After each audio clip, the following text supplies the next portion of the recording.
Oh my goodness. We made it, but just barely. Welcome into the Voice of College Football, everyone, on let me get my days and dates straight, Monday night. What was supposed to be 11 o'clock Eastern time. Goodness gracious. I think we can have a show. Great to see everybody here at the Voice of College Football. We're going to talk college football with you, even though I have no idea what's happening in college football for the past week. I don't really think anything that's of too much consequence. Most of you have been watching March Madness or unfortunately watching the news and how many crazies are out there, both in our country and outside. So many of you are probably like me, try to balance out the entertainment side of your media intake and then the informational side, and then trying to determine out of the informational side how much of it actually is truth and makes sense. But yeah, it's great to be here. I feel so much better than I did about 5 or 6 hours ago, that's for sure. My goodness, it was a chore trying to get on the air. So basically the process here was taking all of this equipment and taking it for the past 10 days out to my sister's house. So I left the home here a week ago Friday, and I took all my equipment over to my sister's house in Ohio, and I was there visiting family and friends for the past 10 days or so.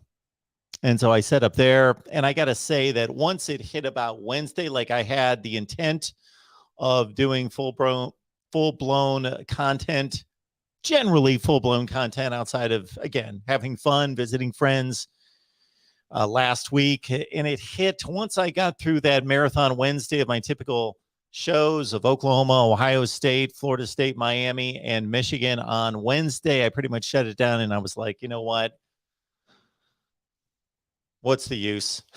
Let's just treat this as a vacation as much as possible, and I'm not going to do much of anything else. Now, if something big would have broken, something big would have hit the headlines, then shoot, I would have been here for you. But there was not any of that I could see.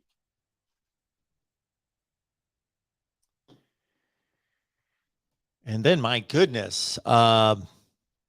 So I have, audio board and track pads and keyboards and laptops and the camera here and the monitors and the lights. And then my mic and crane here is bolted into a table that is almost not even a table anymore because it's been beat up to hell. And it's just a disaster. So when I took everything with me, the main part of the project was trying to take this table, because I didn't want to detach the entire mic crane and everything with it, but I had to kind of take the table apart to fit it in my car. And so then hooking everything back up at my sister's house, again, about 10 days ago, everything was, and then you got to detach everything. And even in my teeny little operation here, which somebody commented to me a couple of days ago, Mark, when are you going to set up a real studio? And I was like, thanks a lot, buddy. But even in the small little production I have here, that's nothing close to what I would like it to be someday. I probably have about 35 things connected between audio boards and laptops and cameras and monitors and mics and all that. But when I set it up at my sister's, it didn't work. I'm like, oh my goodness, I got everything connected exactly the way it is connected here. Why doesn't it work? One of those deals where you got something and you're checking off the checklist and everything's supposed to be fine. Why doesn't it work? And then it finally did. I just kind of disconnected and reconnected, but magically worked, like the computer techs do. Reset, reboot, and that fixes it about 90% of the time. And so I came back today. I had kind of a miserable day, but nothing went wrong. So I'm not complaining, but, miserable day where you just don't feel well. Because I slept on the couch last night. I slept like 2 hours. I got up at 6 a.m. and I was already awake anyway. Got up at 6 a.m., loaded all this garbage into my car for the 8-hour drive back home. And when I say this table's basically on its last leg, yeah, I pretty much tore it up, ripped it up to shreds, getting it into my car. And it was pitch black outside at 6:30 in the morning. I couldn't see what I was doing. So the loading of the table with the crane and everything with the mic was not that big a deal, loading it when I could see. But when I couldn't see at 6:30 in the morning in the pitch black, then it became a problem. And I got it like jammed around the door, and it was just a nightmare. And then, man, I started driving, and between staying up late, well, not late for me, not late for us, but you know what I mean? It was late because I had to get up at 6 in the morning. Man, that drive was miserable. And usually the drive, it's 8 hours back and forth between my family and their various residences in Ohio and me here, about 8 hours. And I cut that down to 7:15, 7:30, something in that range. But it was a miserable drive just because I felt like crap. My head was pounding, and I had something going on with my eyes. They were like red and puffed up and tearing up the whole way. And I was sick to my stomach. I don't know what was going on, but it obviously wasn't that big a deal because I just was like, just get there. And I'm going to jump in bed and crash. But I felt a little bit better when I got here, and my daughter was here, and she just spent the weekend in Nashville. So I wanted to hear how that went. So I talked to her for a little while. Then I crashed. And I got up, and I'm not going to say I felt like $1 million, but now I do. And I went to my son's. I was going to leave there at 10 so I could get back over here. He's like 3 minutes away. My son just bought a house about 2 months ago. Very proud of him. He's a homeowner much earlier than I was. So he's done an excellent job at saving and doing all those right things to set himself up well. Bought a house, and I went over there. I was going to leave at 10 o'clock, which I basically did, like a little bit later than that to set up here. No big deal. But oh my goodness, you know how, again, you can set everything up exactly the way it's supposed to be, and it just doesn't work. And just to load StreamYard, which takes like 13 seconds, usually the bar goes, and it loads, was telling me 30 minutes, and it was taking 30 minutes and everything else. So pretty much the same thing. So anyway, none of you want to hear any of that, but you just did. And it's great to have everybody here at the Voice of College Football.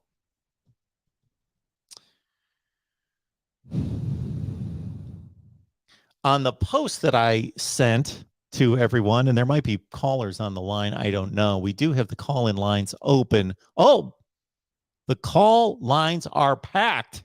I don't even have my earpiece in yet, so give me just a second.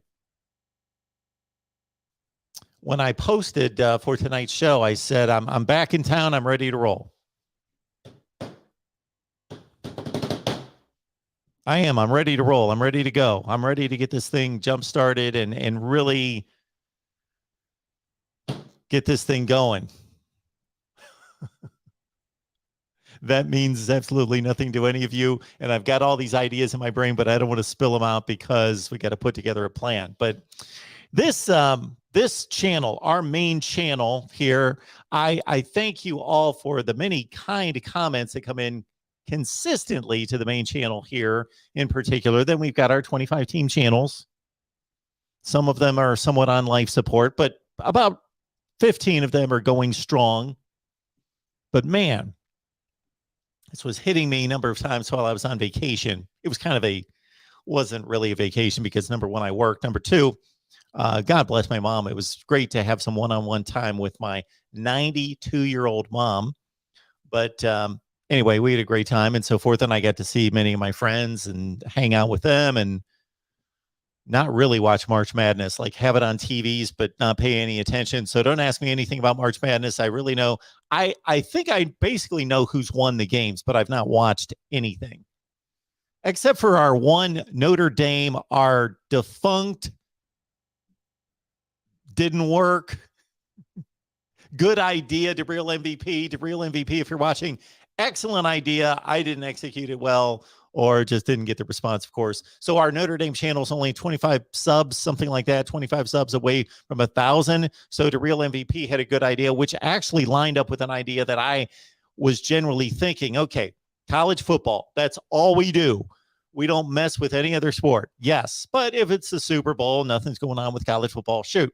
Talk about the Super Bowl or the NFC, AFC championship games, that sort of thing. So we will move it a little bit, but that's football. So it's related.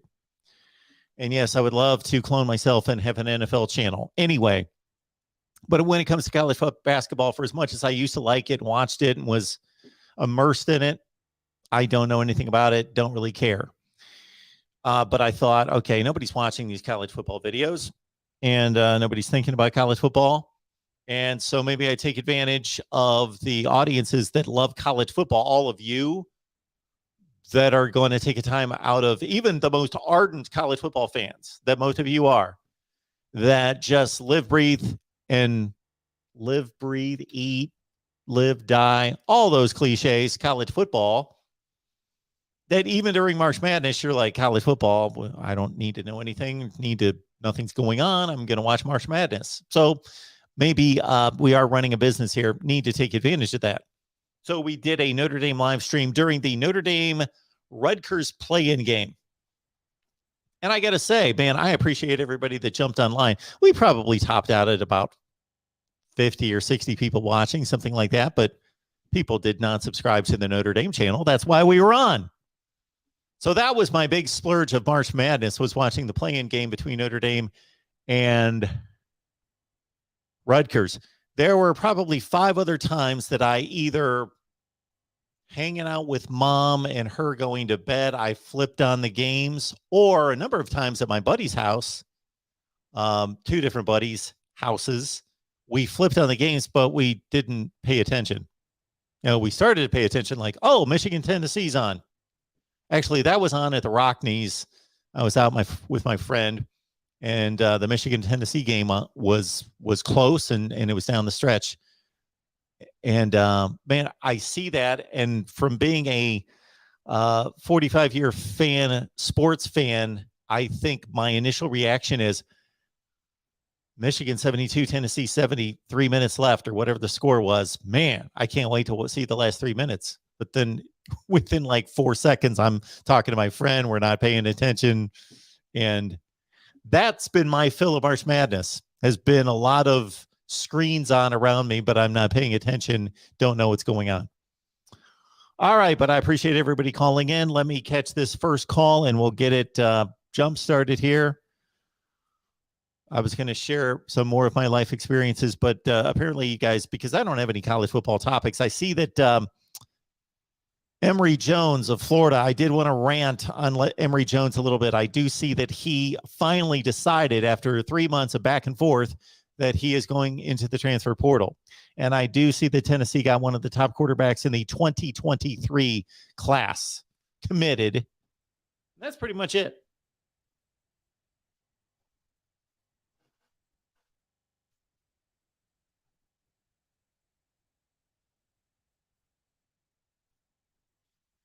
So since everything else has taken like 100 times longer to set up, we should be all set with the phone lines, but I'm about 94% sure that they will work.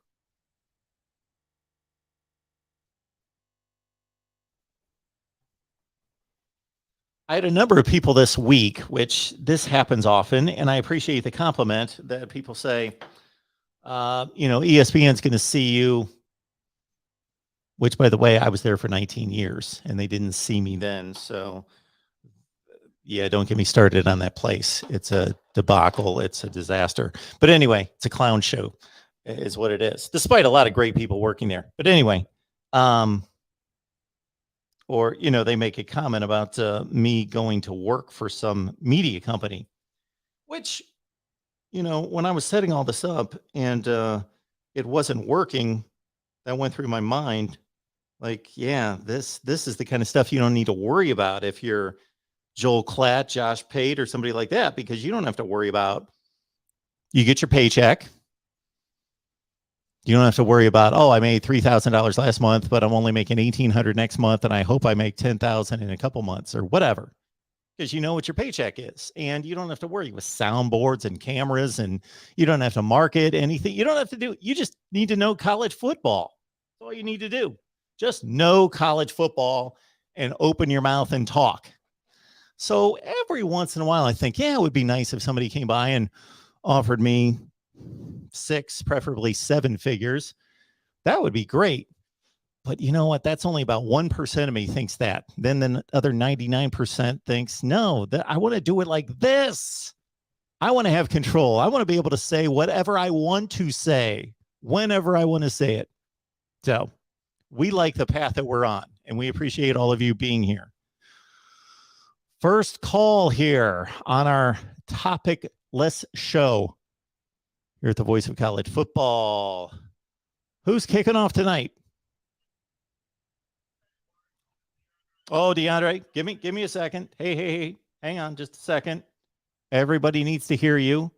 And again, since we have transported all this stuff a zillion miles today and are just setting it up, give us just 1 second, because nobody can hear you yet, but they should be able to hear you now. Go right ahead.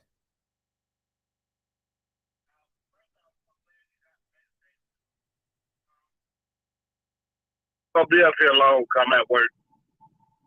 Yes, sir. So my question is to you, I saw your all-time video on the ACC. Of course I did. Because you my buddy, and I always try to keep up with you. So I think you said Florida State had the better program in the ACC over the years, right? Number 1.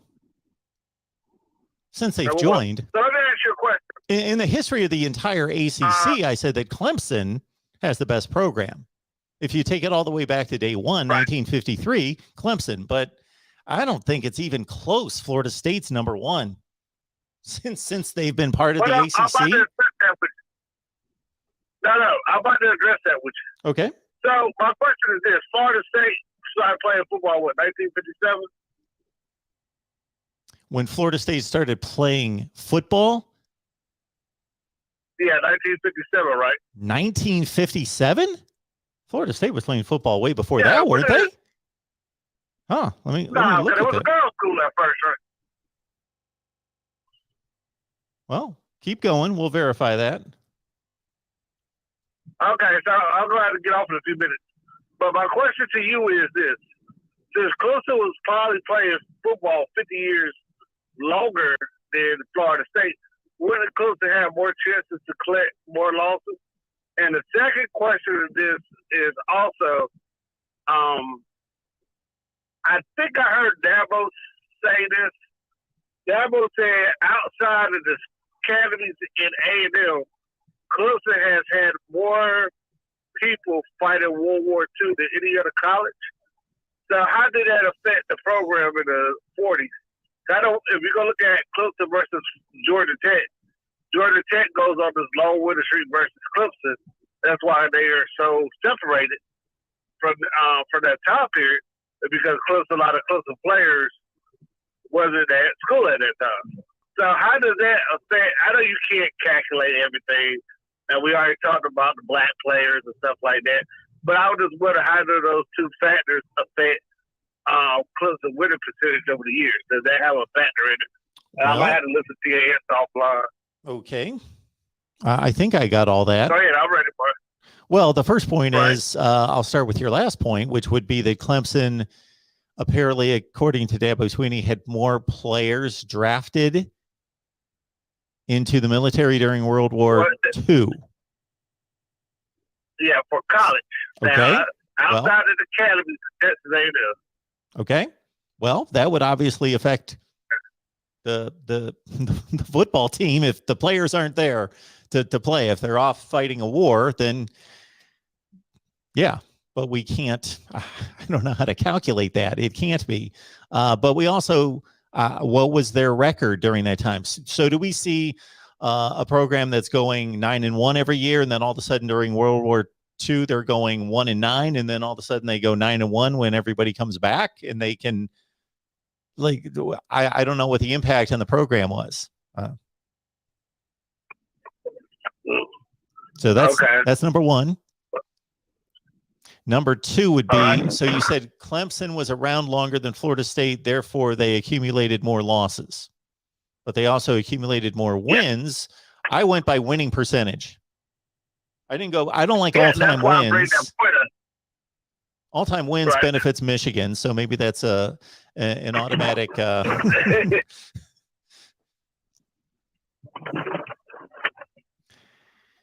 So, yeah, winning percentage. I think winning percentage is the most important statistic in sports. But that's my point. With those two factors in there, how would that affect it?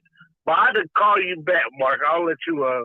I'll be listening, but I have to call you right back. Thanks, DeAndre. All right.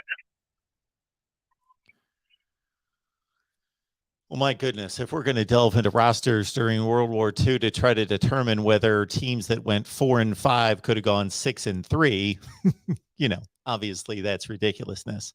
It's worth commenting and bringing up that that's a factor, but we could make a long list of factors in these standing, and the most valid is strength of schedule. But again, I don't have a staff of 37 people to figure out strength of schedule and how that's going to factor in. So I'm one person figuring out all-time program rankings, and we've got a good system, but strength of schedule would be the next one that I would add on that obviously would take years and years to compute and so forth. Welcome into the Voice of College Football. Who's on the line? Hello, Mark. It's the real MVP. How you doing? I'm doing well. What's going on, man? It's going good. It sounded like you might have had a case of the Mondays with your story. Yeah, I just didn't sleep last night and had a long drive and just, did not feel well. It happens. Yeah, headache, a little nauseous, something going on with my eyes. My eyes are always fine. It's odd for my eyes to be like red and puffy and like tearing up like the whole drive. It was weird. Little sleep that took care of everything. Well, that's good to hear, Mark. Well, I've got two main things I'd like to talk about to you. Josh Payton over at 24/7 Sports put out his top 5 rivalries list, and it caused some controversy. Yep. So I would like to give you his list, and you respond to it. All right. And this is order from 1st to 5th. Okay. Michigan, Ohio State, Auburn, Alabama, Oklahoma, Texas, Florida, Georgia, Iowa, Minnesota. Okay, so I saw that list on social media. I did not know that it was Josh Pate's list. I just saw that list. That is the list that I saw. His first 3, I'm not debating in any way. I think he nailed it on the first 3. Not that it couldn't be debated, but there's no obvious error in my judgment. Those would most likely be my top 3. I'm not saying that for sure, but most likely. Ohio State and Michigan would be my number 1, and Alabama Auburn would be my number 2. Those would be the top 2, and I cannot think of a better rivalry than Oklahoma, Texas to put at 3. I would include myself the caveat that Army and Navy is special. It's in a different category for obvious reasons. I would not compare it to the other rivalries because either if you're talking about football, then it doesn't rank with the other rivalries in terms of the quality of play of the football. But if you take other things into consideration, then it would vault to number 1. But I just think it's different. So I put Army Navy with that caveat in a special category. The final 2, Georgia, Florida. Georgia, Florida, I would really look at USC, UCLA. I would really look at,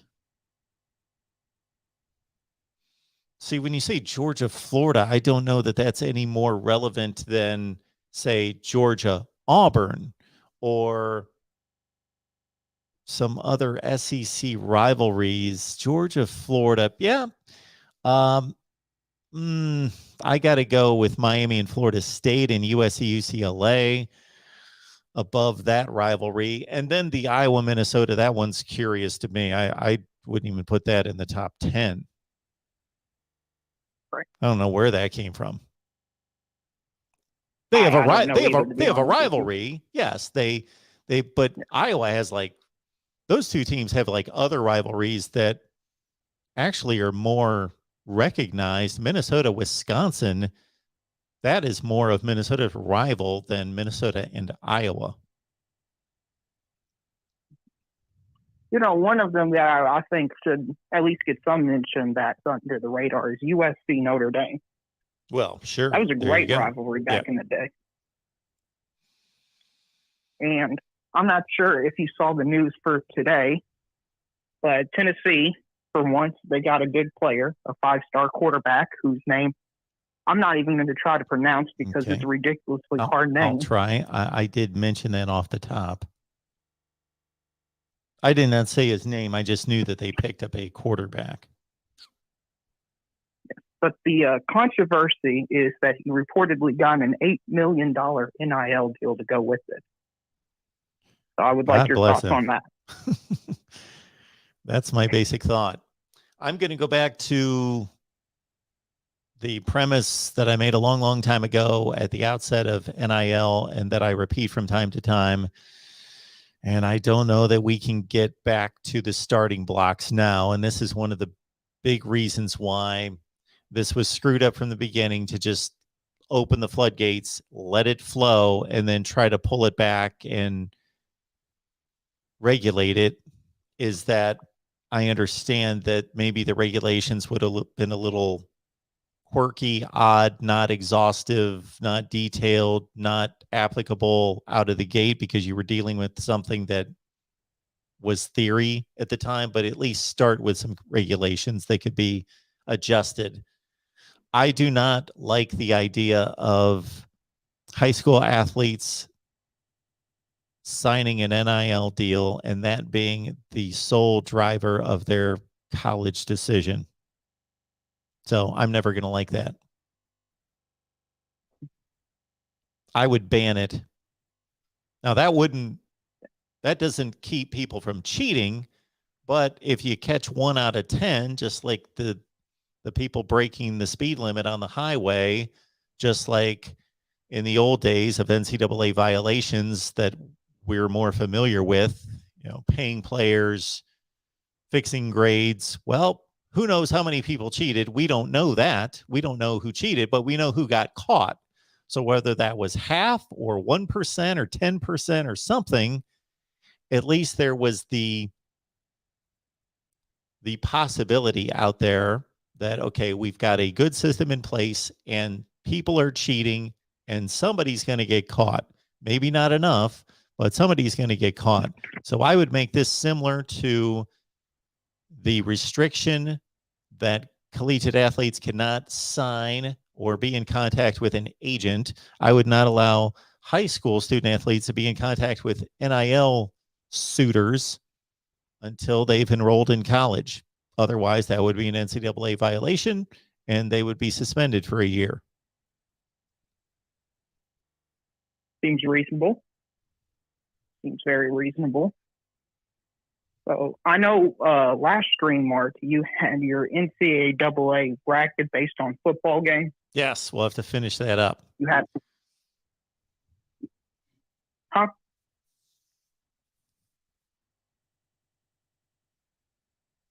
Did we lose you? You had there you are. You cut out there. Sorry. Yep. Had Yes. We went through the first round and the second round. Yeah. Well, there were some women's games today that I would like to. I know they're women, so maybe it's a caveat that you can't have women's games. But there was some women's games that featured high-level football programs, and that would be Notre Dame versus Oklahoma and Ohio State versus LSU. Wow. Those are better than the men's games from a football standpoint. Yeah, I know. Most of them. Yeah. Would we be having women from Ohio State and LSU on the intramural flag football teams maybe be playing in place of the men? I don't know. I don't know, Mark. I don't know. I just thought it was interesting to know from last time because of the games I happened to be watching today. I thought, I'm going to bring this up if you have a call-in show. I like it. And I know you said about the bracket, you were mentioning March Madness at the beginning of the stream. It's been tough the last few days as a Kentucky fan, Mark. I see that. We lost to a Peacock. Yeah. And not That's the NBC Peacock. a peculiar one. Yeah. No. That was an overtime. That's owned by Notre Dame. Overtime game, correct? Yes, it was. Got blown out in overtime. Lost by 6? Well, I mean, I think so. It was still a single-digit game. But the 6 It points. wasn't like it was double digits. No, I wouldn't have called that a blowout if they would have lost by 6 points for the entire game. But they went to overtime tied. Then they lost to overtime by 6. That's pretty good margin. Yeah, but nothing I really can defend other than congrats to the Peacocks. You're in the Sweet 16. Maybe you can beat the Purdue Boilermakers, even though you're 12.5-point underdogs. And let's get Mark's Notre Dame channel to 1,000 subscribers, and let's get Mark's main channel to 34,000 subscribers. There we go. Who are the Peacocks, by the way? Have you back, Mark. That's my last question to Real MVP. The Peacocks. St. Peter's. Oh, okay. All right. St. Peter's from New Jersey. New Jersey. That was going to be my next question. Where is St. Peter's? I probably knew that at one point in my life. All right, man. Well, thanks for the call. Notre Dame, Oklahoma, Ohio State, LSU. Yeah, would love to see those football games. Absolutely. You have a good night.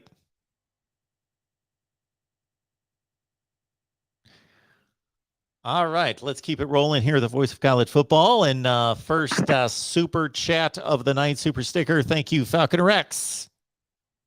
Welcome into the voice of college football. Well, is it fair to say that Mark Rogers might be playing injured this evening, or is that an understatement? I was injured earlier. I was maybe in that category that many Ohio State fans would like to place their beloved Buckeyes of their health status on the final Saturday of November this past season. Yeah. Yes, I heard that there might have been some underweather, players that might have contributed to that loss. But, I'm not going to go there. I'm not an excuse maker, so I wasn't going to go that route. Even, as an Ohio State fan, lifelong, I'm not going to go that route. By the way, good to see you in the Buckeye State, Mark Rogers. Is that your once so often trip to our lovely state here, or is that happen more on a regular basis? Well, yes, it's usually about twice a year, and actually, it was twice in less than a month. My kids and I went there in February for my mom's birthday, like a Thursday to Monday trip. And then I went back to see friends and family, but also to help out. There were some situations going on that needed my assistance. So I was there for that as well. Well, if I only knew, I wish I could have met up with the man that gives college football its voice. As a Northeastern Ohio resident, maybe we could have made that happen. Yeah, that would be fun sometime. Well, Mark, I wanted to bring up a point that you guys had broached on the last Buckeye Talk. You had actually kind of brought up the subject of, and you kind of passed this around to Tony and Kevin and Steve on the show about, how you had marked that Ohio State success and why it's kind of bridged over a longer period of time. How, you had said like in the 80s, they were kind of in that 9-3 realm, and then, had kind of gotten now to this higher level on a national level to where they've, obviously gotten a lot of separation from the rest of the conference. Yes. And you were talking about what the, kind of the contributing factors to that were. And I wanted to bring up a few points along those lines. First of all, I found your guy. I know you're a big Earl Bruce fan. I started watching Ohio State when Earl Bruce was the coach, and Obviously he had that run of kind of 9-3 Earl. I would point out, two things about Earl Bruce that I think, first of all, should be pointed out. He pointed this out years ago before he had passed, is that he did, I believe, have the best record in the Big Ten over his tenure while he was at Ohio State, if I'm not mistaken. Did he not, Mark? Yes, he did. 51-17, if I'm not mistaken, if I still remember that number, with one tie. Right. And now the one thing that I would say, is, first of all, I think you would also agree, he also was in, because I think starting in the 80s, the Big Ten became a better conference than it was in the 60s and 70s. Certainly a more competitive, well-balanced conference, wouldn't you say, Mark? Yes. I notice from time to time when I'm just researching for a particular topic, I'll look at Ohio State and Michigan's schedules during that run of dominance in the late 60s through the 70s. And I know that Purdue was decent, Mark Herman, right near the end of the 70s. Other than that, it's difficult to find like a third team in the Big Ten Right. was, oh my goodness. It's difficult. And it's difficult to track as opposed to now, because you know what teams make bowl games, and therefore, okay, so and so is at least 6-6. See, back then nobody made bowl games, so it would have been, it's just easier for me to kind of categorize in my head through the years that I've been a college football fan, knowing, okay, during these years Clemson went to these bowl games, and so they must have been this good. And but in the Big Ten, of course, they didn't go to bowl games outside the Rose Bowl, so there's not that barometer. But if you go back and look at the records, it is tough to find good records in the Big Ten, which, I'm not a math genius, but they all play each other. So the final result's 500. Well, I guess if there's 10 teams in the Big Ten and you've got 2 of them that are winning basically every game against everybody else, I don't know what the aggregate record for the rest of the conference would be in conference, like 40 to 45% winning percentage. But my goodness, yeah, it's not pretty in the 70s. Right. Well, yeah, that's what I was going to say. From 1968 to 1980, there was only 2 teams that went to the Rose Bowl in the Big Ten.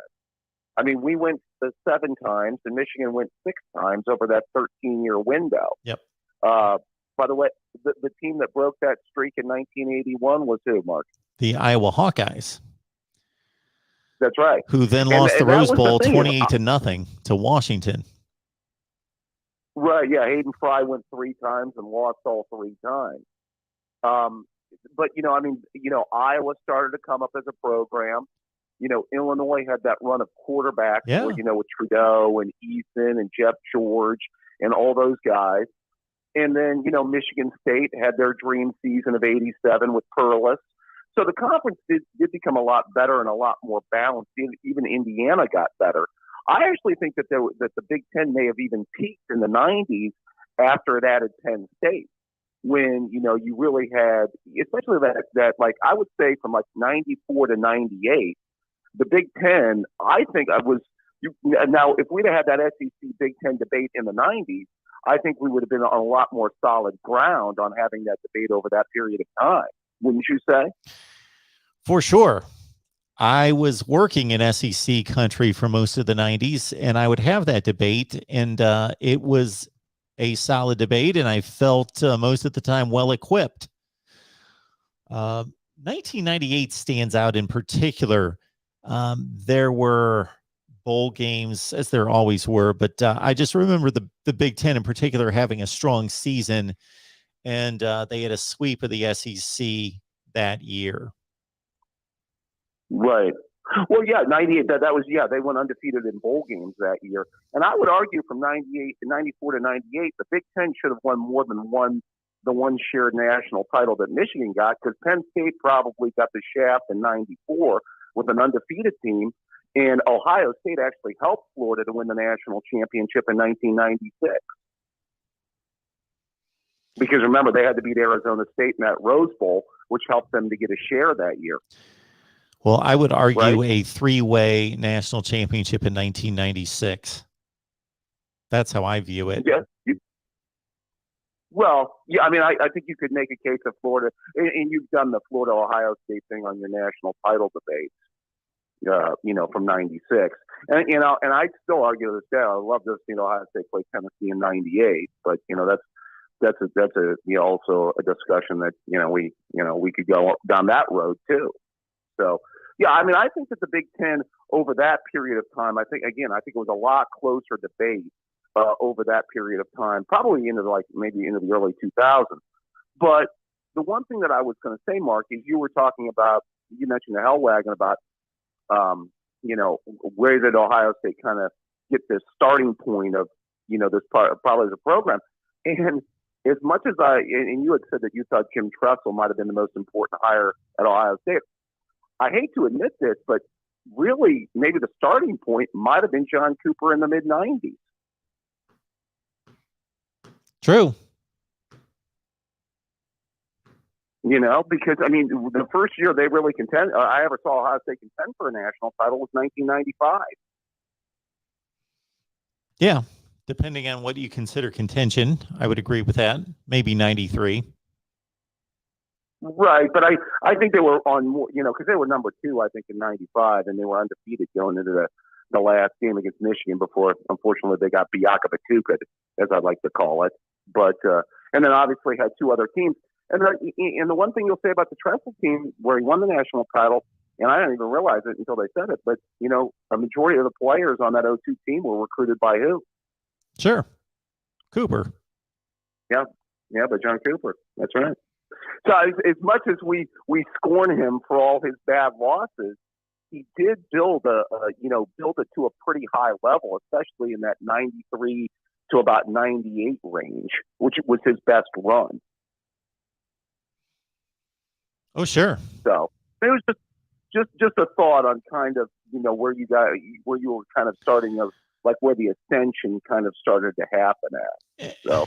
And I processed that while I was making that statement. So you bring up a great point, and it's, there wasn't one guy or one year that lifted Ohio State from mediocrity in the Big Ten in the late 80s. And when I say mediocrity, they were above that, but for 1 or 2 years, mediocrity, to arguably the best program in the country by the mid to late 90s. Well, not at that point, but anyway, into the Tressel era.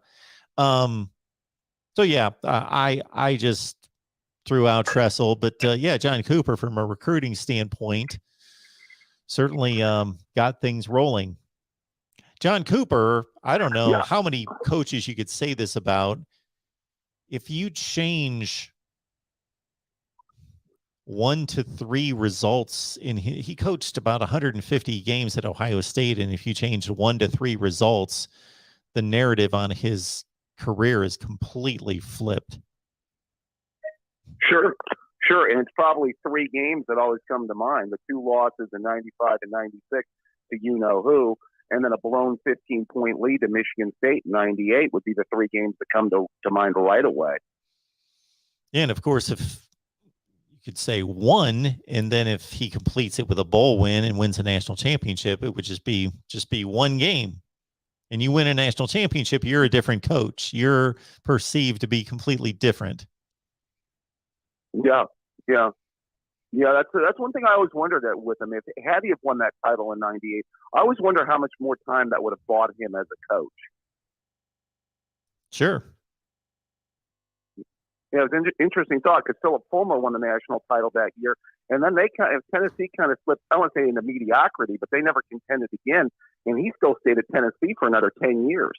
Yeah, they were pretty good. Their 0-1 team was close to playing for a national championship. Okay, I guess. Yeah, that was probably the closest team he had after that to kind of contending, wouldn't you say, Mark? Yeah, if they would have beaten LSU, they would have been playing for the national championship. Oh, that's right. Yeah, in the title game they lost. That's right. I wanted to also bring up a point here By the way, you opened up that question about adding guests, Mark. You wanted us to vote on who we're going to have on the show. Were some of those guests? Yeah, I wanted to throw out one other guest, and he does an interesting podcast. Have you ever talked to Bobby Carpenter, who does some work, podcasting? He would be an interesting college football and football analyst, by the way, to have on the show. He's a very knowledgeable guy. Yeah, he certainly would be. Absolutely. So I can add him to the list.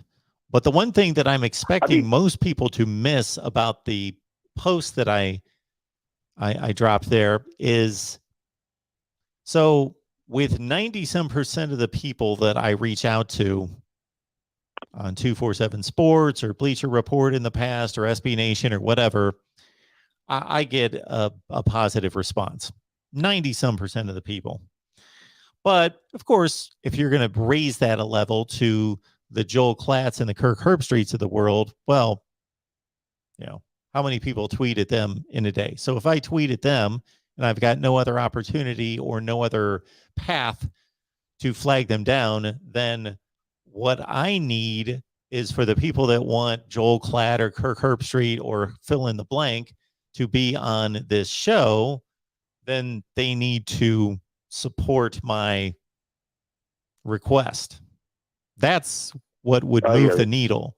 If I tweeted at Kirk Herbstreit, would love to have you on the show, et cetera, and then like 112 people retweeted it, liked it, or made comments to Herbstreit and said, you got to be on this show. Well, that would move the needle more so than just some random person that he doesn't know wants to be on their show. So getting more active on Twitter might help us all a little bit here, Mark. Wait a minute. You guys getting active on Twitter. Yes. Yeah. In support of us getting some good guests. Yes. No, I hear you. I've used Twitter from time to time. It's always kind of been with mixed results, but that's kind of Twitter's the bane of Twitter, to be honest with you. But Klatt would be my number one though. If I had a preference for number one, by the way, did he win the vote? By the way, for the people chimed in on having Klatt as the number one person, well, Mark? It wasn't a vote. I am going to pursue everybody that was listed. So whether they got 37 votes or one vote, I'm going to reach out to all of those individuals, even though many of them I don't know. If I could have one person on here that we have not, I would. I can't think of anybody better than Joel Klatt that comes to mind. Hey, last thing, Mark, I wanted to throw this out here because it's out, and I know it's college football, but it's been a big story around here. I'm a Browns fan. Sure. I think you still like the Browns, right, Mark? Yeah, that's a long and complicated answer. So I'll just say yes. Okay. Yeah, that's been a big topic. Yes. Discuss this with my friends and family and all of that. So go ahead. I just your thoughts on the Watson signing, if you want to throw it out there. Just curious. Well, I tend to look at things from probability standpoint. I just always tend to rely on, I'm looking at Penn State's middle 5 games, and I don't know, out of Minnesota and Iowa and et cetera, who they're going to beat and who they're not. I'll make those predictions at the time, but that just looks like hopefully they for their sake, they can go 4-1. 4-1 looks like that's what that stretch is going to be. So from this standpoint, wow, they just shoveled out $46 million per year to what are we going to rate him? A top 10 quarterback in the NFL, but I would slide him down to near the bottom of the top 10, right? Between 5 and 10. Yeah, I would say someone have him closer to the top 5, Mark. I mean, I would definitely put him in the top 10, but we'd have to, once I put a list together, I might have him lower than 5, but in that 5 to 10 range. And we know that a franchise quarterback is generally necessary to win a championship. So you need one of those 5 to 10 guys. and he appears to be one of them. And they are sacrificing 3 first-round picks. They're paying a ton of money. I'm not a capologist to understand. Maybe I would understand it if it was explained to me. But anyway, I don't have the information to know how that's going to affect their cap number, because it's not just, as you well know, it's not just a simple math equation that, okay, they're paying $46 million, that kills them. No, they can manipulate things and work things around. Man, I don't like the 3 first-round draft picks, and I also don't like Deshaun Watson. And I'm not, I am not judge and jury. I don't play that role. I allow the authorities to do that. So I don't think poorly of him because of what he's been accused of. But if those in fact are true, then that tends to make me not feel good about him from the standpoint of just the technicality that he might get suspended, but also beyond that, just the intangible of him not necessarily being the best leader possible. So it's a gamble that they have deemed worthy of taking, but it's tough to get a hold of one of those 5 to 10 guys. So they saw the opportunity and they went for it. But if it doesn't prove prosperous, then they are going to pay dearly. Yeah, I would tend to agree with you. But you stated something that's rather obvious. It really is a quarterback-driven league. As the line goes, tell me who your quarterback is, and I'll tell you if you have a chance. If I had to make the call, David, between boom or bust, I'm saying bust. Okay. I'm saying higher probability of bust than boom. Boom meaning, okay. You don't think, what do we call boom? That he's a top 5 quarterback statistically, and they go, I don't want to hold it up to has to win a Super Bowl to be a boom, but either he has a lengthy stay in Cleveland and they're consistently going to the playoffs and deep run into the playoffs, or maybe they just have one magical year, he wins a Super Bowl MVP, and even if he does nothing beyond that, hey, the Lombardi trophy finally comes to Cleveland. One of those 2 type scenarios is a boom for me, but I would lean more like 60-40 bust. Like he's good, he's okay, he puts up stats, but it's a lot of 9-7. Well, now 9-8, losing in the first round or missing the playoffs, or maybe win one playoff game here every 3 years, and it just never comes together. That's my guess. Yeah, I think the 2 things. It'll be interesting to see how long he gets suspended. If that's the big thing that everybody wants to know going forward. How many games is he going to miss? And then, obviously the other thing that's got to be taken into consideration is the AFC is a very tough conference. So, there's always that to consider too. You got to weigh yourself against your competition too. Yeah, the AFC, my goodness.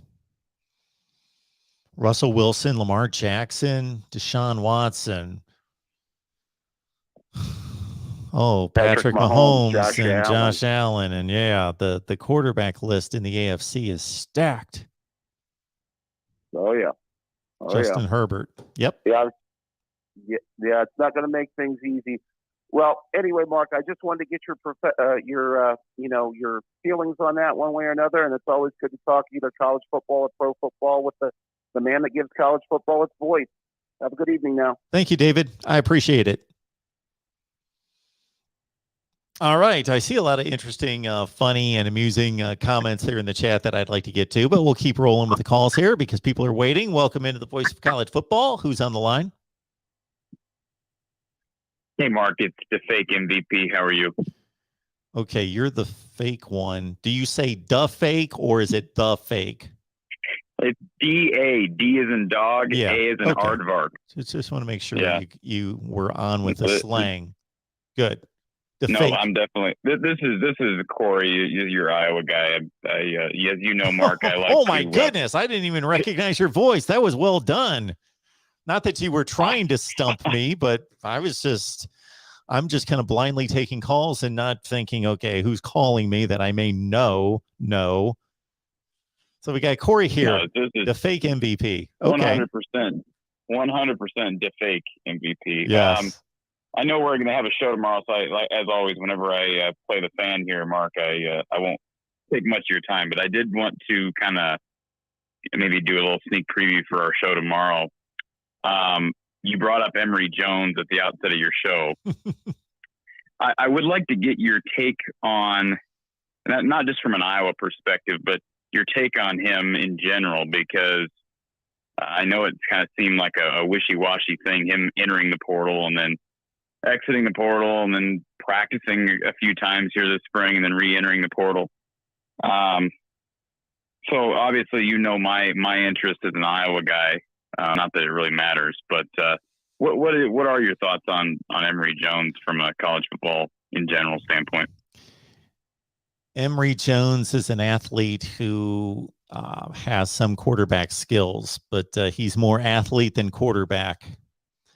I think that he would be an interesting fit into the Iowa offense. He would provide some spark, some positives, but I don't, certainly I know that you're asking more from the standpoint of this would be kind of interesting to explore, but you don't expect it to become reality because of the conversation that we have from week to week, that if I was not going to go after the list of quarterbacks that have already been signed by other teams, they're certainly not going to go after Emory Jones. Emory Jones versus Spencer Petras in a quarterback battle would be one where in the past we've brought up quarterbacks and I stated, okay, that guy's going to beat out Petras. I don't know about Emory Jones. I think that would be a toss-up. Well, the numbers aren't even close. The stats aren't even close, Mark. To where Emory Jones would be. Emory Jones this past season, and I didn't even throw out the rushing numbers. I think he ran for like almost 800 yards on the ground, and obviously you know how significant that is in college. Yeah. Given the fact that we count sacks, but before you read it off, Corey, I'm going to guess before I look it up. Didn't he throw like maybe 18 TDs and 11 picks? Well, now I didn't have it in front of me. I think it's 19-13. 19. I think that's you got it. That's it. I just pulled it up. I think those are the numbers. He was pushing 65%. Yeah, I mean, I look at QB. Maybe QBR. I know Don Patterson's a big advocate for quarterback rating or QBR. He blows the doors off of anything that Iowa snipped last year. So, again, I know that stats can sometimes be deceiving, but I'm just curious, is there any former Iowa guy, and we can do this because we're in the middle of the off season and we got nothing better to do, but Mark, is there any former Iowa football player that Emory Jones perhaps reminds you vaguely of? Because there's one that comes to mind for me.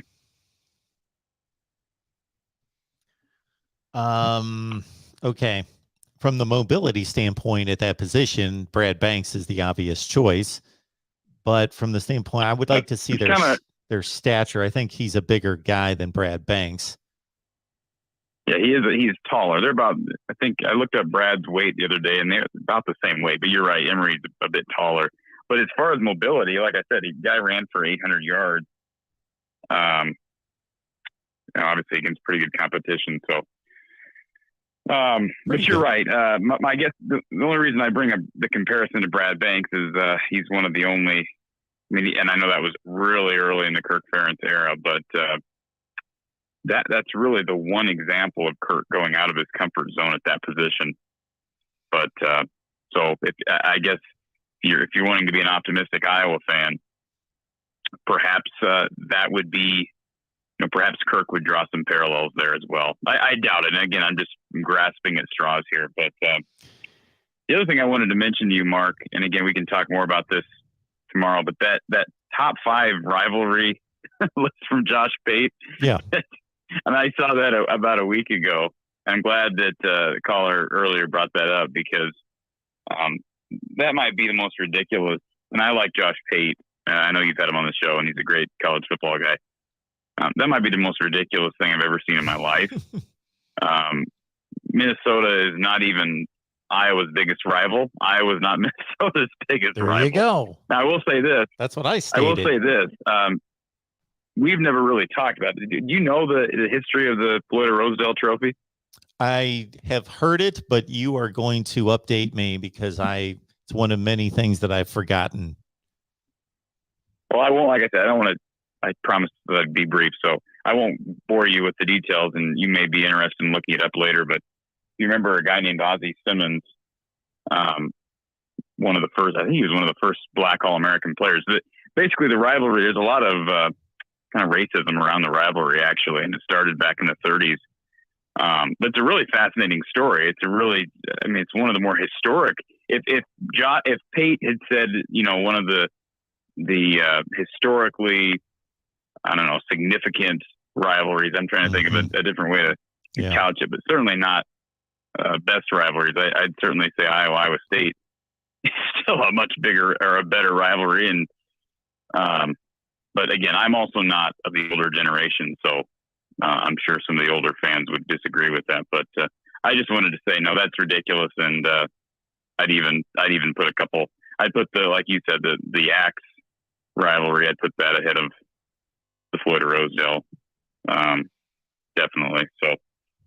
Yeah, I was taken back by that. I would have listed maybe 15 rivalries across the country ahead of that one. And again, not at the top of the list for either school, for sure. The last thing I'll say. It's a great topic. Oh, it is a great topic, and we should go at that one, and we have in the past, but it's been a long, long time. So yeah, rivalries. And is always a great debate. The last thing I'll say about Emory Jones that comes to mind is that he performed everything that we just described under pretty adverse, dysfunctional situation from not necessarily that the offense itself, from a nuts and bolts standpoint, because he had a guru of a head coach who knows how to call plays in Dan Mullen, but the culture, the locker room, the program was in disarray for most of that season. Correct. And what's Dan Mullen doing now, Mark? I don't know what Dan Mullen's doing. Do we know where he landed? If he has landed? I don't think he has. I saw him on an SEC show, I don't know, maybe a month ago, and I don't think that he was employed. Well, okay. Listen, I've as you know, I've been at times I've bit my lip and bit my tongue, I guess, on the Brian Ferentz situation. There's no secret for anybody that's watched our stuff in my channel. I'm not an advocate for Brian being the offensive coordinator. Do I think he's leaving? I don't right now. I thought perhaps that was happening 2 months ago. But the Raiders tight end position is still open. So if people Iowa fans want to keep any tiny sliver of hope, I guess you hope that somehow that's still an option. I doubt it, given the promotion. That is it's very odd. I don't know if the Raiders are just not planning on hiring a tight ends coach, but that is the one position that I keep saying Oakland, that Las Vegas is not filled. And of course, the connection with Josh McDaniels. But the reason I asked about Dan Mullen is he would be an intriguing OC/QB's coach, and perhaps you could pull off a package deal with him and Emory. I know that's just it's a real long shot, but it's just kind of how my mind operates with this stuff. So, but anyways, if Iowa was able, Corey, to bring in Dan Mullen to run the offense, I've been extremely critical of Dan Mullen for his theatrics, but to run an offense, excellent coordinator. Oh my goodness, be an excellent coordinator. They are absolutely. They would ascend even with no change in talent. I would guarantee that they'd have a top 50 to 60 offense. That they would jump 60 spots plus. But Mark, that's the kind of guy that Iowa needs to hire as an OC/QB's coach. I know obviously Noah or him or Tom Herman or someone who, those are the names that are. Yeah. But again, we're casting pearls at swine. So two things real quick. I'll hang up. One being, are you doing we haven't talked about this on the air, and I know this is a ways away. Are you doing the 24-hour stream in late August again? And if so, are we media, or I'm not considering myself a member of the media, but are we contributors? Are we a part of that again? Well, it's funny that you asked this, just in that it's late March, and I think we're going to speak sometime between now and then. I think we'll have some connection between now and then. That hasn't crossed my mind, but I thought it went pretty well the first time. I thought I had fun, and since I got myself 5 or 6 hours of relief and only had to broadcast about 18 or 19 hours myself, sure. I enjoyed it immensely, and as you know, the college football off season is the longest off season of any sport, so it's kind of a good way to jump into it. So, all right, Mark, appreciate the time as always. I had something else I wanted to throw at you, but heck, I'll talk to you in like 16, 17 hours. So that sounds good. Do it again tomorrow. Thank you, Corey. Have a good night. Appreciate you calling. Now that right there was the Corey Brada from the Hawkeye of the Storm. If you are an Iowa fan, my goodness, I can't imagine that you would be watching me and not be aware of From the Hawkeye of the Storm. So get on over there. If you're subscribed, that's great. If you're not, you need to be. And even if you're subscribed, of course, check out the videos on a regular basis. He put a big bow on Iowa's disappointing conclusion to its basketball season and the high hopes of accomplishing something in the tournament, but still a big 10 championship tournament for the Hawkeyes men. The ladies, I got to tell you, I have no idea what the ladies are doing. I just found out from Corey just here in the last few days, maybe the last week, that they were a factor. I think the Big Ten champion themselves.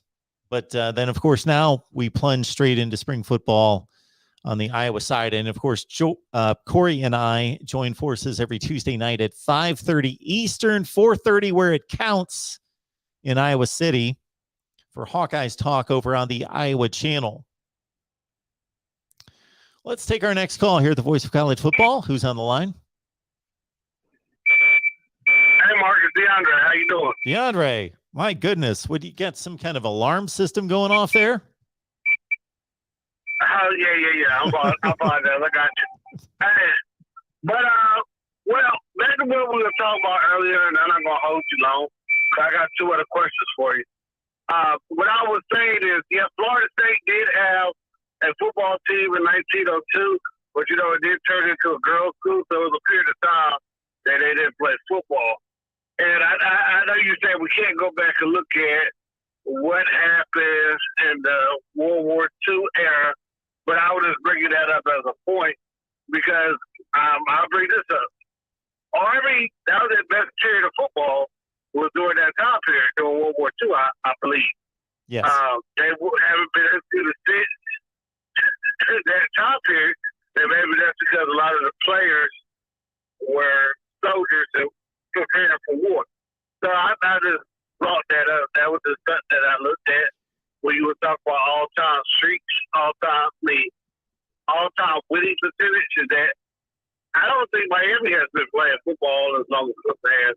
I think both of them started like in 1900 and kind of hiatus. But you're right, you can't factor in everything because, like I said, I'm a big component of how can you say about the historically black colleges and black players not playing during that time period.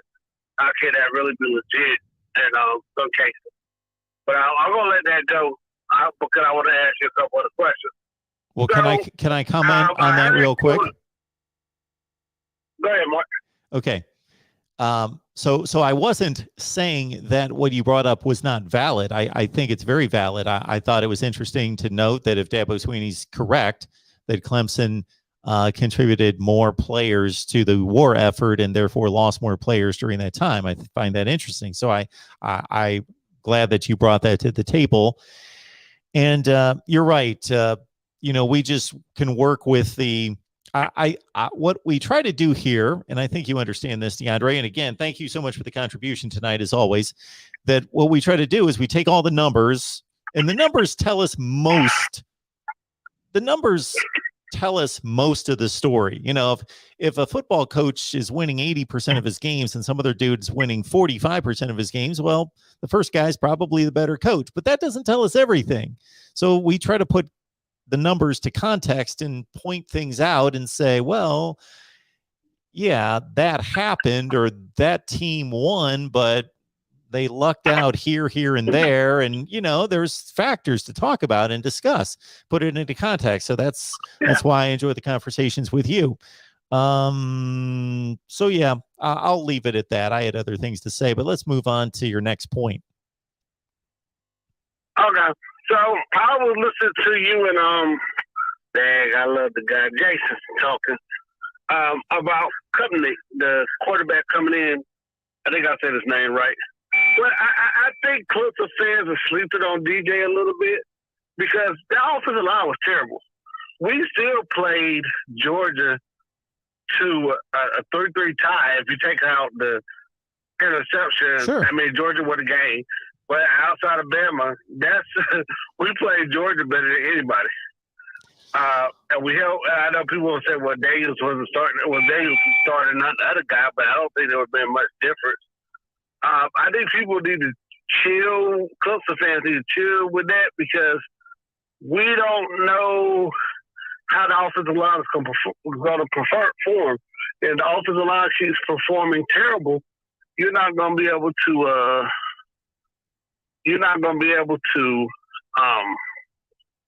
See what DJ's capable of. And also, I think I've said this a couple years ago before the LSU game, missing Winfro hurt us. We didn't develop a slot receiver. We tried to play Ross at a slot, and he's not a slot player. I mean, that lack of development, and I know Brandon Spector was hurt. Him, who I haven't heard Jason talk about a lot, he's coming back off that torn ACL. He's a very fast guy, very athletic. I think us having a variety of receivers instead of having guys to just run go routes or deep curls is going to help us this year. And I think that's something else that you got to look at too in the tight end position because Allen was good last year. We had, I guess, Brewstone was the number one tight end coming in the college last year as a freshman. So there's a lot of stuff that you got to look at when you talk about Clemson and their offense and their problems. And I think that's what a lot of people missing. Yeah, DJ played terrible, but Powell, he was a different type of receiver that DJ had his freshman year. And then you had Rogers, who was different. He did that without Ross and Higgins and Nagata, and I forgot the kid that transferred down to Miami.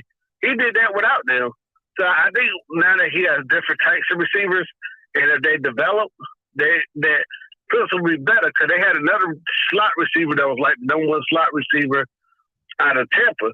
So I think people just need to chill and give DJ a chance to show what he could do. That the offense will be better next year. Now, a lot of guys stayed hurt last year. Absolutely. And that's what I think people are missing. Yeah. Well, I'm not missing on it, DeAndre, because I've said this, I don't know how many times, and maybe I need to be more clear, and maybe I'll shoot my own personal Clemson video. One would be, when you talk about DJ, we are comparing him to two of the best quarterbacks in college football in the last 20 years. And my goodness, I'm a big fan of Deshaun Watson. Let's forget about what he may or may not have done off the field. When I say I'm a big fan, I'm talking about football, that I just think he was remarkable. He was just remarkable. What he accomplished those 2 seasons, leading them to a national championship game both of those times. It's just remarkable what he pulled off. And, when you combine statistics, passing, rushing, and then you figure in big game production, both like production, like yardage production, but also making the plays in the clutch when it counted, he might be the greatest quarterback since we've been alive in college football. And I know a lot of people would not agree with me on that, but I'm not stating that as a fact. But my goodness, he's tough to beat. So, yeah, DJ's the bar was extreme. And, of course, Trevor Lawrence was the #1 rated player in the country. So the bar is extremely high. But I got to say, watching Clemson last season, and it didn't just all of a sudden happen last season. It's been a gradual deterioration of their wide receiver play. Just to watch those guys during Watson and Lawrence's heyday, and we could list off all the receivers, but consistently like out fighting the corners for the football, high pointing the football, running great routes, not just not dropping the ball, but going it up and catching what seemed to be uncatchable balls versus what I watched last season. Like guys just flat out, the wide receiver play was really bad for that team. Right. And so I'm like you in that I'm seeing this onslaught from people almost on a daily basis taking their shots at Clemson and Dabo, and that they're done, they're no good anymore, he sucks, and all this stuff. And I'm like, I don't see it. I think they're still the best program, the best team in the conference. I think that defense is exceptional. And I just think that they are going to be a force to be reckoned with. And I still consider Clemson to be a top 3 to 4 program in the country. Yeah. And go back to my next point. Well, 2 more things. I'll let you go. Speaking of Deshaun Watson, it hurts my heart that he got to be with the Cleveland Browns. I just don't know how I'm going to root against the guy that I like. I mean, I don't know what he did. I personally, and I don't want to get your show censored. I personally don't think he did anything wrong. But I just, our society is just different to that. Second point, this is not a Clemson question. So we're seeing the struggles of Lincoln Riley, quarterbacks like Hurst. I know everybody loves Kyler Murray, and what's the other quarterback that he had? Oh, Baker Mayfield. You think that will hurt Oklahoma in the future? I mean, not Oklahoma, but Southern Cal in the future, or because of where Southern Cal is located and the way he coaches, you think that he'll still be a top coach? I mean, you think that will hurt them in the future? What, that Baker Mayfield is not performing? Yeah. And Kyler Murray is, though. Yeah, because Baker Mayfield. If you're going to look at his stats, I don't know how much you follow it, but as the season goes on, his stats get worse and worse. Yeah. He'll start off high, then he'll go down. And Jalen Hurts is just, I hate to say it, it's terrible. I'm not trying to pick on the guy. It's amazing what he's done, but he's not a really good passer. So that's why I was asking the question. No, he's not a great quarterback. He's a great athlete. Anyway, what I thought you were leading to there, and what I'm going to find interesting is we know that USC has missed out on the best quarterbacks in Southern California recently. We know that they've gone to Ohio State and Alabama and Clemson and et cetera. Well, maybe not Clemson. Anyway, we know that they've escaped Bryce Young, CJ Stroud, et cetera, et cetera. DJ, yes, DJ, yes. That's what I was thinking. There we go. So we'll see if Lincoln Riley's able to keep those guys. I don't have the answer to that. Okay. I would think that he's going to have a lot better shot than Clay Helton. Okay. And let me ask you this, Mark. I was kind of shocked that you didn't get that answer right I don't know. I tried to put it down there before. Cause you ain't looking at the computer. But when a guy asks you over the two quarterbacks to ever rush throw for 4,000, rush for 1,000. Yeah. I said I had put it down there before. Yeah, put that to the answer. I knew one of them was Deshaun Watson. I didn't know the other was Kyler Murray. The only reason why I was shocked that you didn't get to Deshaun Watson thing, that year that he lost to Alabama, I think close to 14-0. People don't realize he didn't play with Mike Williams that that sophomore year, because Mike Williams hit his head up against the goalpost and broke his neck. I don't know if people really remember that. He didn't have none of that receiver. I think Wilfro was redshirt freshman. Then they had Pete. I think he might have played maybe a year with the Jets.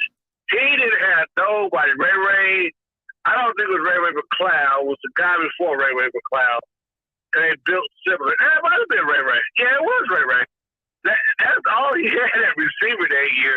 And Leggett, the tight end that went to the Jets also. He had an awful, it wasn't an awful team, but he carried that team, that 14-0 season. And I honestly thought that team should have won the national championship. I thought that team should have won it. Don't get me wrong, Alabama won the game, but I thought that team that year deserved it a lot more than the team the year before. Because Alabama needed everything to go right. I think they had the onside kick and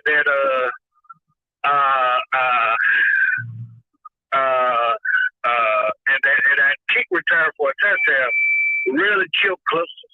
Because Nick Saban said he had to change his offense the next year because of Deshaun Watson and, change some things around.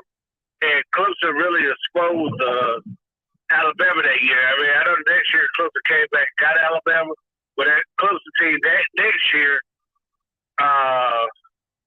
was like 14-1. They lost to Pitt. And let me bring something else up about that team that Deshaun took his sophomore year. Remember, that team lost all of his defensive players. They only had 3 returning starters on that team. So it wasn't like he was playing with a really good experienced team.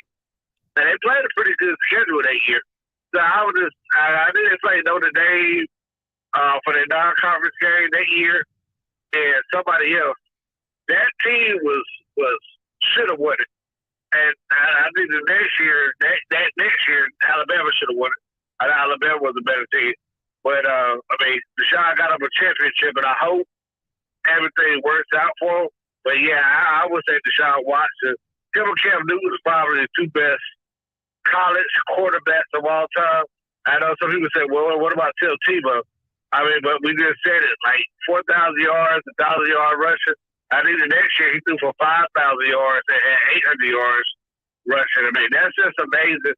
He doesn't get a lot of respect for what he did because I think everybody thought about Trevor Lawrence coming down maybe a year or 2 later. But Dabo told us, I mean, I don't see how the Bears took Mitch Trubisky. I know he's a Steeler now. Over Deshaun Watson. I mean, I never even heard of Patrick Mahomes, and I couldn't understand why either one of them went over. But, I mean, at the end of the day, Deshaun Watson is the highest paid quarterback guaranteed money ever in the NFL. And I'm not going to say he deserves it, but I really think that's a hiccup for what happened to him when they didn't draft him. Because I think they took the quarterback out of Ohio State Ward. So, I mean, Deshaun Watson, I mean, he's just amazing. I hate that he had to go through what he went through, but I hope he's able to get it together. We could see that amazing. I don't want him to beat the Steelers, but, I just think and I'll throw Joe Burrow in that, too. Joe Burrow probably is one of the top 3 quarterbacks that I ever seen play in college football.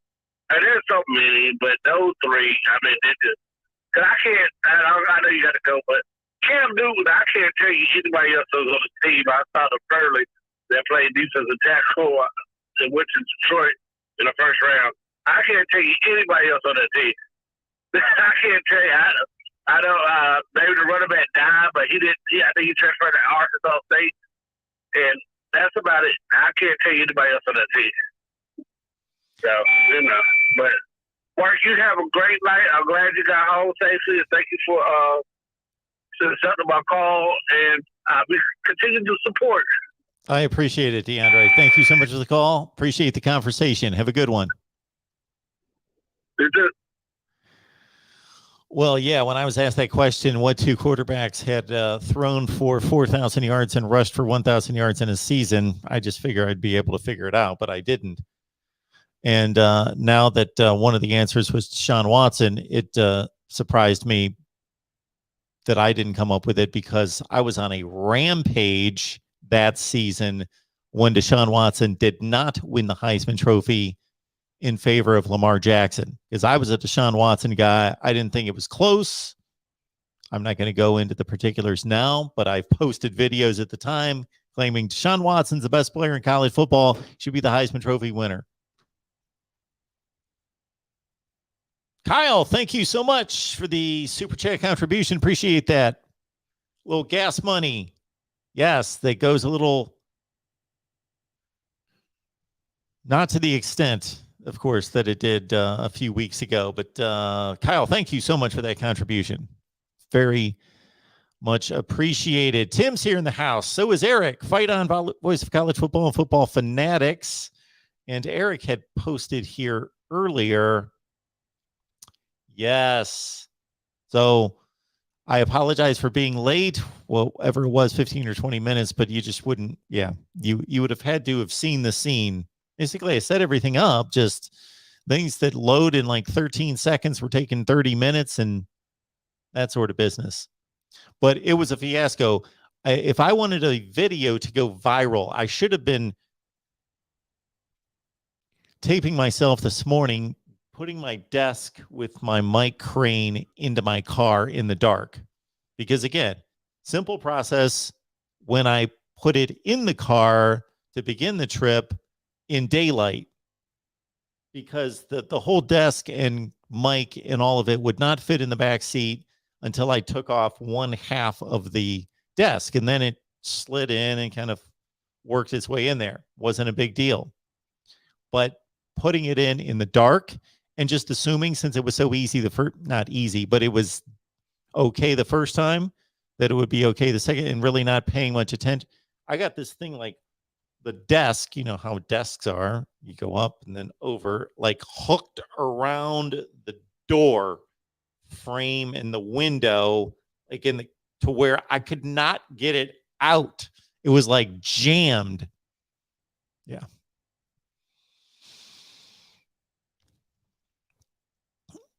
But Eric notes here, while everyone was waiting to go live, that this is what Discord is for. Doesn't feel like I've talked for like 3 weeks. Got to get the voice and the mouth working again. Seems like it's been forever.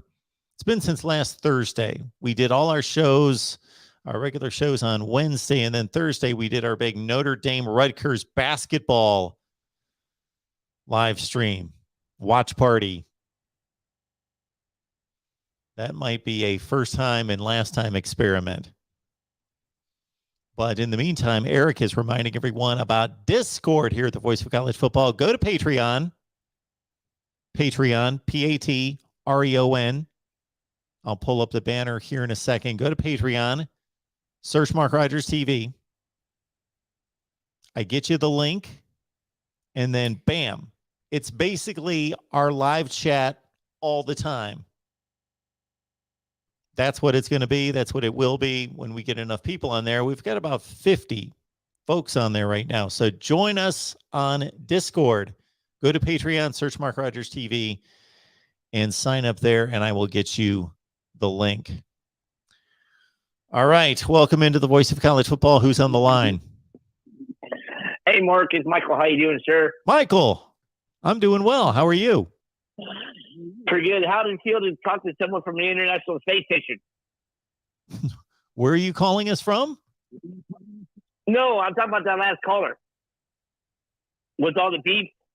Oh, well, yeah, that was a bit annoying. Yes, but we suffered through it. It was rather piercing to my ear. Yeah, remind me to call Beltone a Miracle here in the morning. Hey, who knows? Maybe they'll be a sponsor for you. That could be it. I may have to suffer some ear damage in response, but I'll at least get a sponsor. Yeah, I'm gonna just make a quick point. You guys just talk about the rivalries of all time. What about, even though it was a short rivalry, what about Notre Dame, Miami, and also with Oklahoma, Nebraska, Texas, and then even though those were long-time rivalries too. All right. So Notre Dame and Miami to me is not a rivalry. And if somebody wants to say it and call it a rivalry, I have no issue with that. I don't think that's a completely absurd opinion. I just personally don't consider it a rivalry. They don't play.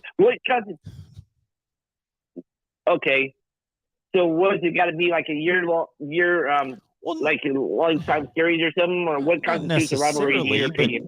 Why is Miami and Notre Dame?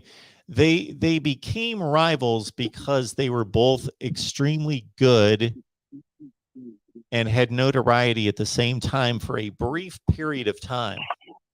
Like, there are only 2 Notre Dame Miami games of any relevance in the history of that series. The other games, nobody paid much attention to. Does anyone remember that Notre Dame and Miami have played several times in the last 10 years? Did those games really matter? No. We got to go back to 1988 and 89 for there to be Notre Dame Miami games of national significance.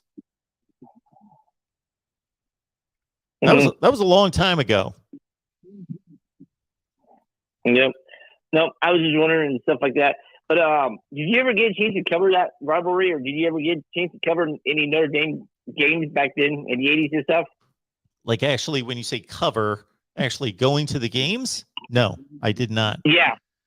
I have never been to a Notre Dame football game, nor have I been to a Miami football game. I almost went to the Miami-Florida game a couple of years ago. The opener, but I decided not to go to the actual game. I just went to the tailgating because it was just more accessible. So you brought up what, Texas A&M, and Nebraska, Oklahoma? Are those the other 2? Yeah. Yeah, those are. They're defunct rivalries now, but yeah, those are 2 of the, especially Oklahoma and Nebraska. When I was growing up, that was arguably the best rivalry in college football. Okay, what about maybe one more question in the comment? UCLA, USC. That's in my top 5. Okay. Now, with Texas getting ready to join the SEC again, would the rivalry be renewed again, in your opinion, between Texas and Texas A&M, or being so long it's played, it's not considered a rivalry anymore? Oh, it will instantly be a rivalry again. I have no doubt about that. And we can all bet that the SEC is going to ensure that they play every year. Okay. Nope, I was wondering. Glad you had a great time with your family over the weekend. Glad you made it back safely, Mark. Well, thank you for that, Michael. Talk to you soon. Thank you. Appreciate that. All right. See you. Okay, bye-bye. When is Oklahoma? Let me back up on my grammar there. When are Oklahoma and Texas going to join the SEC? When are they going to be playing SEC football? I talked to all sorts of people, and pretty knowledgeable people that have some level of information inside. I don't want to call it inside information. They're not in boardrooms with the commissioners of the conferences or anything, but where they've got more access than the rest of us. And they can only guess at this point. When, this has been going on now for 9 or 10 months, that since last July, that we've known that the SEC is taking in Oklahoma and Texas. And I know from a monetary standpoint that it's beneficial for the Big 12 to hold on to those 2 teams as long as possible. But really, to get on with life, to get on with And then how does that coordinate with the 4 incoming schools, Cincinnati, Houston, BYU, and UCF? If that doesn't get coordinated, then what is the Big 12? The Big 16 for 1 year? And I know that the Big 12 is 10 teams, but you get the point.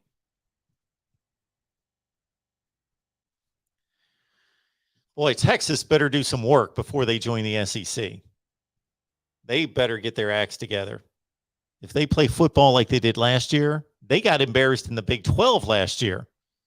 All right, let's take our next call here at the Voice of College Football. Thank you for calling. Who's on the line?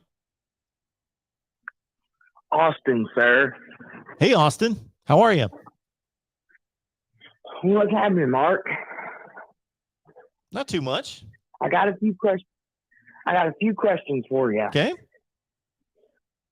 So, with all the teams that we saw last year grow and get better, and we saw a lot of teams digress and get worse. Yeah. So my question is to you, Mark, is which team, in your opinion, is going to make a leap from year 1 to year 2 in terms of getting better than they did last year? All right. So who are going to be the surprise teams of 2022? Who's going to improve the most? Well, I will tell you. Pardon me? I said, in my personal opinion, Mark, I think Oklahoma State could get a little better next year. Oklahoma State's going to get better? I think Yes, it's going to sir. be difficult for them to get much better. They just came within like a half a yard of winning the Big 12 championship and won a major bowl game and finished in the top 5 in the country. No, what I mean by that is, I mean they could make a push to the college football playoffs. They could honestly make it this year. Okay. So with all due respect of your opinion there, I think that's a kind of a narrow window to squeeze the Cowboys through. Again, for them to, even if they made the playoff this year, that wouldn't be an enormous leap. They almost made the playoff last year. But so you think the Cowboys Fair enough. are going to, are you making a playoff prediction? No, sir. Okay. I am just saying Oklahoma State was ranked, in the top 10 at the end of the season last year? I had them number 5. Finished 12-2, won the Fiesta 5? Bowl, and lost the Big 12 championship by a fingernail. Okay. Well, that was that. Okay, so maybe it's not so much of them going. Maybe it's a little more of a them taking the next step to the playoffs. Would that be a better way of putting it, so to speak? Sure. It's okay the way you stated it. I was just clarifying. To me, that's not much of a jump. They had the qualifications I just laid out last season. But keep in mind, they lost one of the best defensive coordinators in the nation, Jim Knowles. Now they also replaced him with one of the best in Derek Mason, but it's just a transition that has to take place. But Mark, who are you going to say who's going to make the leap next year? Well, I'll qualify this answer by saying that I will make predictions in August. So those are going to be the official predictions to know who I believe is going to do what. So I'm just spitballing here in March without any preparation, but who could elevate quickly? Well, one obvious answer is Nebraska. They went 3-9 last year, and they played within one score of some of the best teams in the country. So they're an obvious choice that they could go, and their schedule's much easier this next season. So from 3-9 to 7-5. Texas 5-7 last year.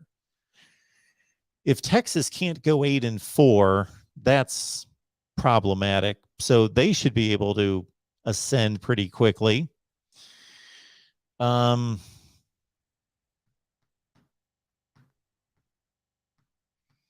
think North Carolina is going to be better than 7-6. Those are three that come to mind pretty quickly, and Penn State should be much better than 7-6. So on the subject of teams making growth, do you think the Louisville Cardinals are going to make some growth this year? Well, I don't see any evidence as to why, except for having a returning starting quarterback. And Scott Satterfield, though I was impressed with him at the start of his tenure there at Louisville, the last two seasons have been pretty disappointing, and they have a lot of defensive issues to clean up. And my second question to you, Mark, is what are you looking forward to most this upcoming season? What am I looking forward to most? Well, I always just look forward to non-conference games matchups that we don't normally see. You know, whether that be LSU and Florida State, Georgia, Oregon, Ohio State, Notre Dame, those type of matchups. I like to see teams get together that we don't normally see play. Alabama, Texas, even though that could be a blowout, just to see those two brands get together. That's what I'm looking forward to most. So do you think the non-conference schedule, Mark, is going to determine a lot at the beginning of the year for certain teams like Michigan and Ohio State and Oregon? Do you think that'll tell the tale of who makes the playoffs and who doesn't? Well, the non-conference matchups always determine that. I agree. So do we know if I'd have to go through each season, but it's rare for a team to lose a non-conference matchup and make the college football playoff. That's extremely rare. So, of course, they're going to tell us a whole lot. Now, Michigan, you brought up Michigan. So, Michigan doesn't play anyone. So their non-conference schedule is going to tell us nothing unless they actually get upset by somebody, which I don't anticipate. Well, did Mark, correct me if I'm wrong, did Michigan play anybody last year in non-conference? As it turned out, before they got the big. As it turned out, the answer is no, sir. They did not. Now, Washington was supposed to be good. They were preseason top 25, but they turned out to be lousy. Because before they got to the Big Ten schedule, I don't think they really played anybody other than what you just said. Washington was supposed to be good before they got beat by Montana. Yeah, and Washington had one of the worst offenses in college football. They were atrocious. So Michigan, no, they did not play anyone good non-conference last year. And they didn't play anybody until they got to Michigan State, correct? They played Wisconsin. Yeah, but Wisconsin's up and down. Wisconsin's up and down? Assessment? I think if there's a program in America that's not up and down, it's Wisconsin. Well, Mark, I think Wisconsin's pretty much like this. Well, because Wisconsin had that rough start to the year, and everyone was writing them off at the beginning of the year, and then they. Well, because when Wisconsin lost the first couple games of their season, and they were under 500. Sure. And then people were saying Wisconsin was no good. They weren't going to do anything. And then Wisconsin does what Wisconsin does, and then they go on a winning streak. True. Yes. I was one that did not lose any faith in Wisconsin.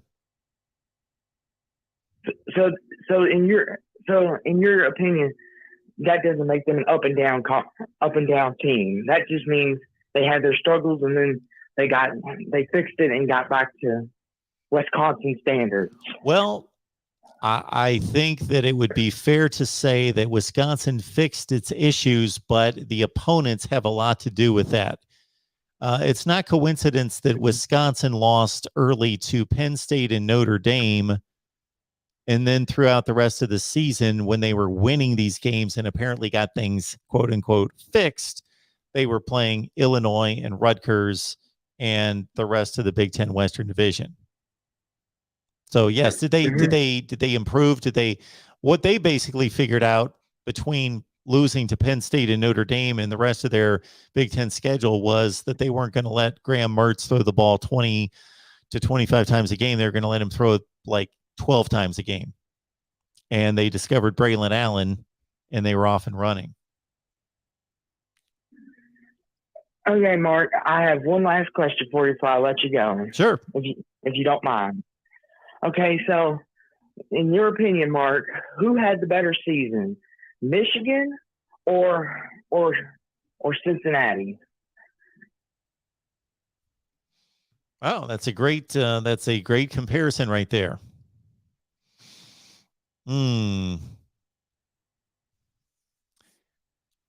Right.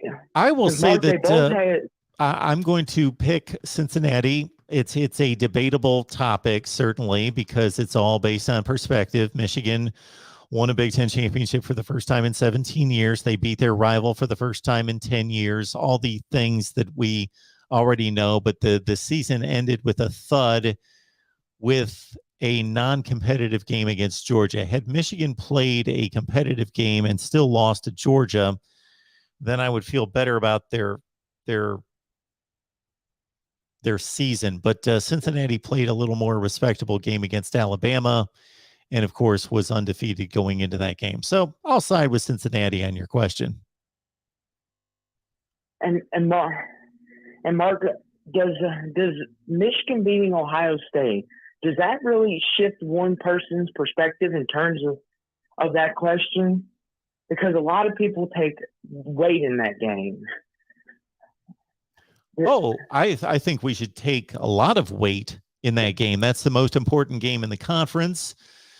Those are the two best teams in the conference, and one of them was the dominant team and has been the dominant program in the conference for over 15 years, and it's not even close. So Michigan winning that game is significant.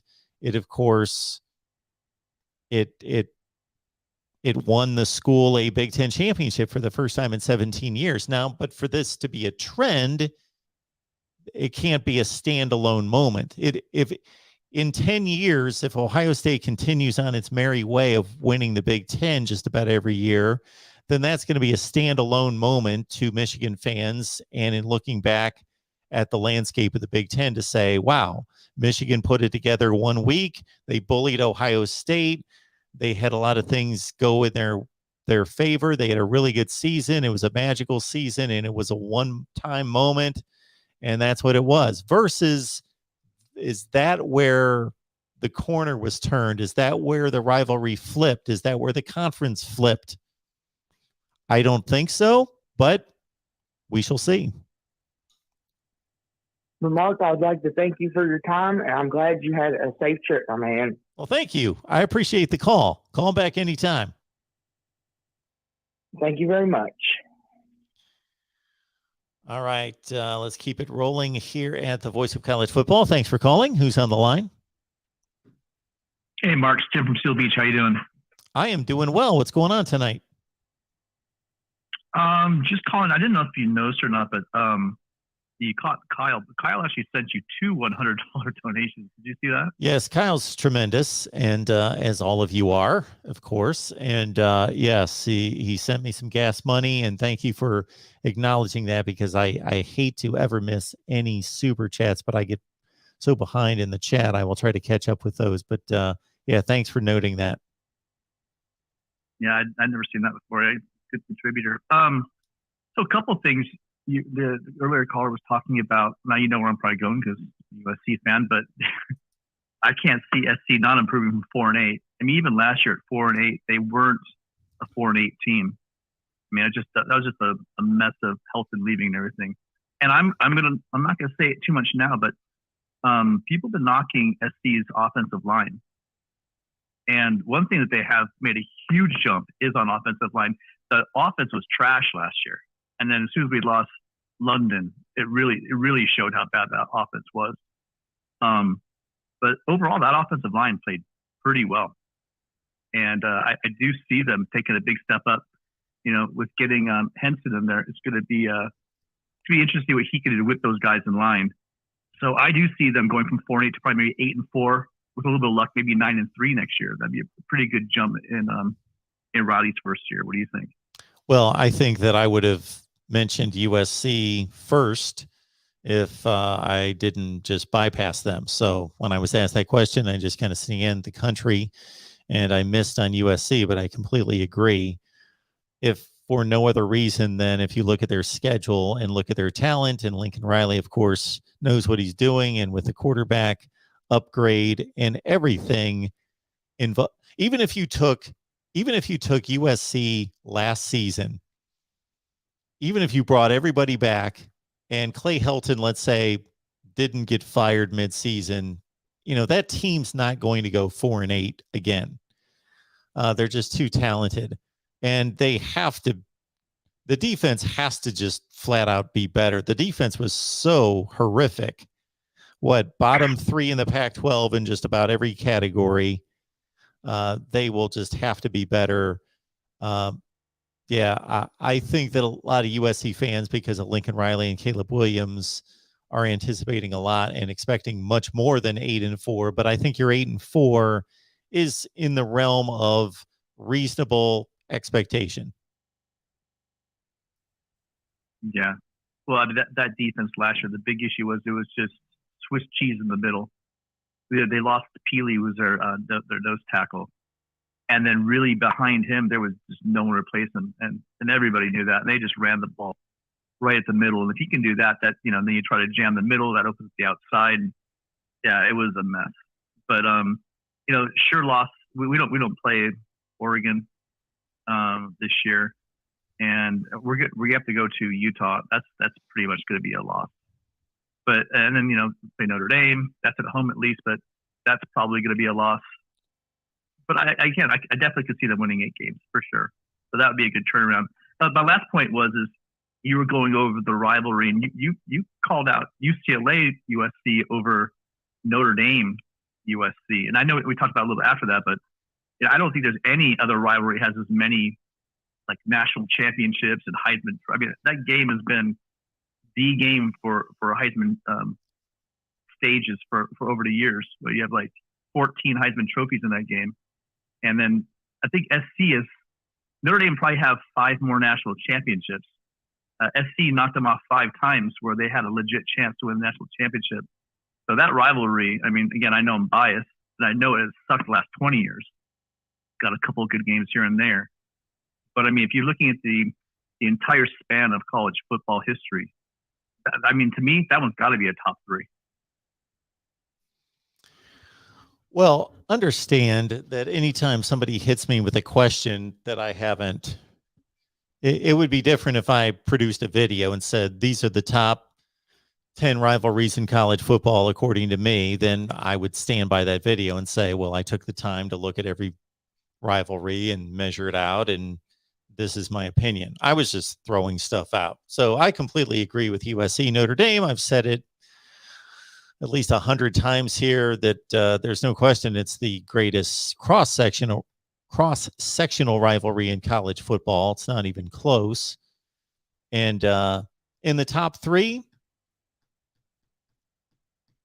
yeah, probably. It's certainly, I think that unless I'm missing something, that the 3 that were listed on that list, along with USC and Notre Dame, would be the 4 to argue, meaning Ohio State, Michigan, Alabama, Auburn, USC, Notre Dame, and Texas, Oklahoma. I can't really think of a rivalry that, maybe Miami and Florida State. It's going through a rough period right now, but what about Alabama, Georgia? Alabama, Georgia? I don't know that much about. Yeah, I don't Florida, really. Georgia. I just think they've been when when you bring up like an Alabama Georgia type scenario, I think of that not necessarily as a rival as much as those are two teams that clash based on circumstances, based on their own legitimacy and playing in the same. It's like Ohio State and Penn State for a number of years was the best game in the Big Ten, the biggest game in the Big Ten.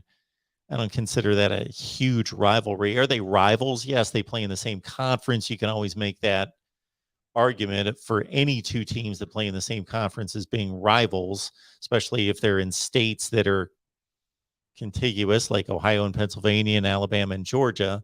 But I've never considered Alabama, Georgia to be a rivalry. I would say Georgia's biggest rivals are, of course, Florida and Auburn, and then even Georgia Tech. That's a traditional rivalry. And of course, for Alabama, it's Auburn, then it's LSU, more so than in Tennessee, more so than those two. But I get it because they're really good and they play in the same conference and they're knocking heads for supremacy in the conference. Then there's a bit of a rivalry.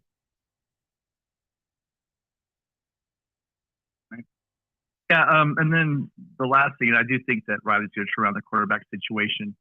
He's already locked up Malachi Nelson, who's, the best quarterback not named Manning. Well, there you go. Yes, you just answered my really question. Manning. I forgot about Malachi Nelson. Go ahead.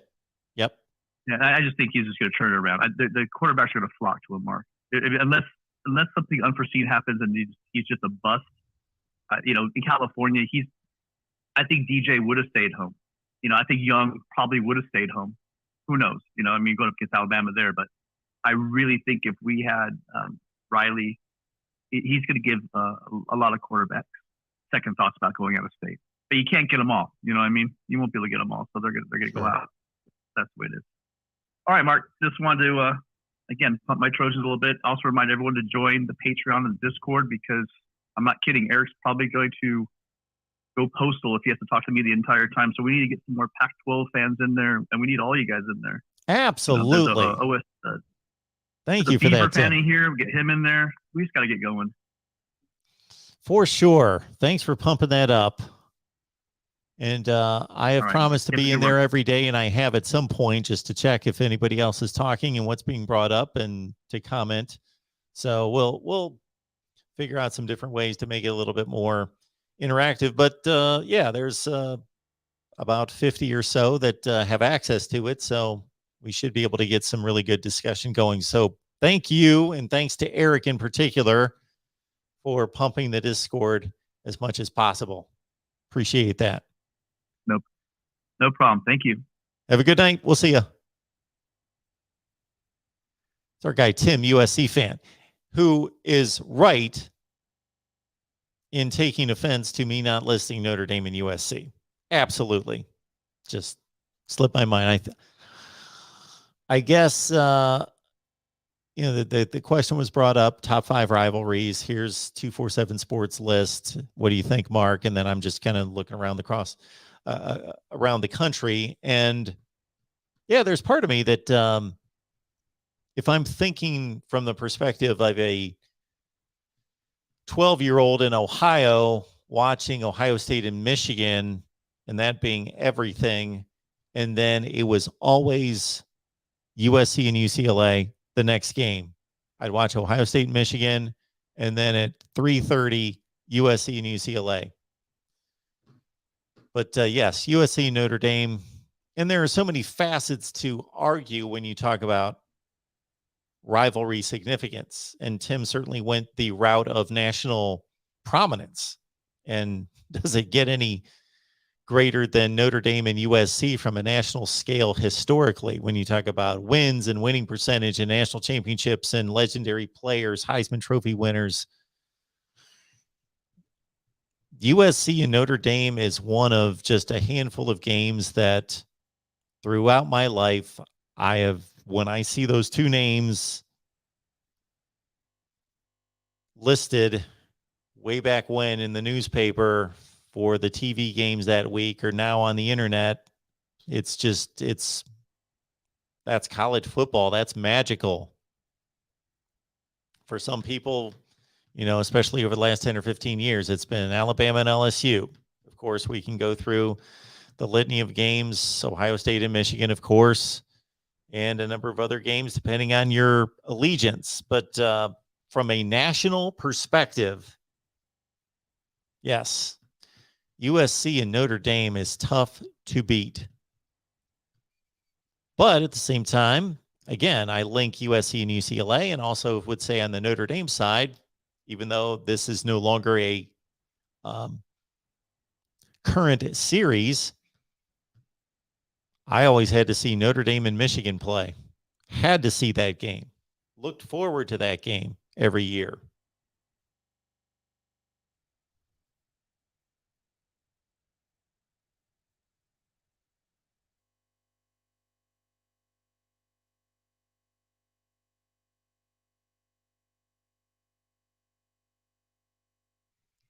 Connor Johnson is asking your prediction on where JT Daniels ends up. And again, I will note that appreciate these super chats coming in from a number of people, and I'll get to them as soon as possible. Also considering that, there's some questions attached to some of those super chats. So JT Daniels. So we've got Missouri, Oregon State, and West Virginia.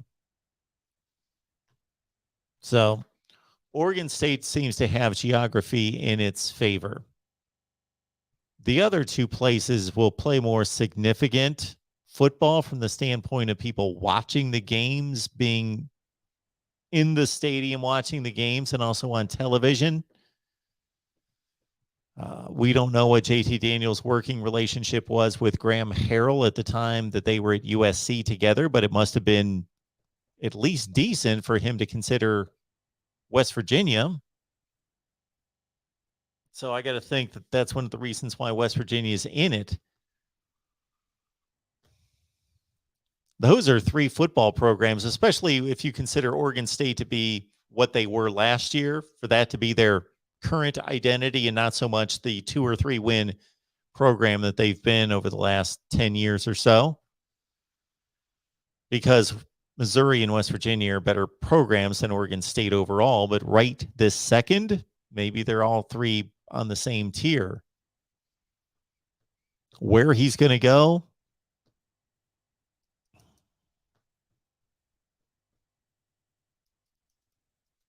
yeah, if he goes to Oregon State, he may, I haven't checked the schedule, may run into his old USC teammates. If he goes to Missouri, he will run into his old Georgia teammates, even though the defense has been depleted.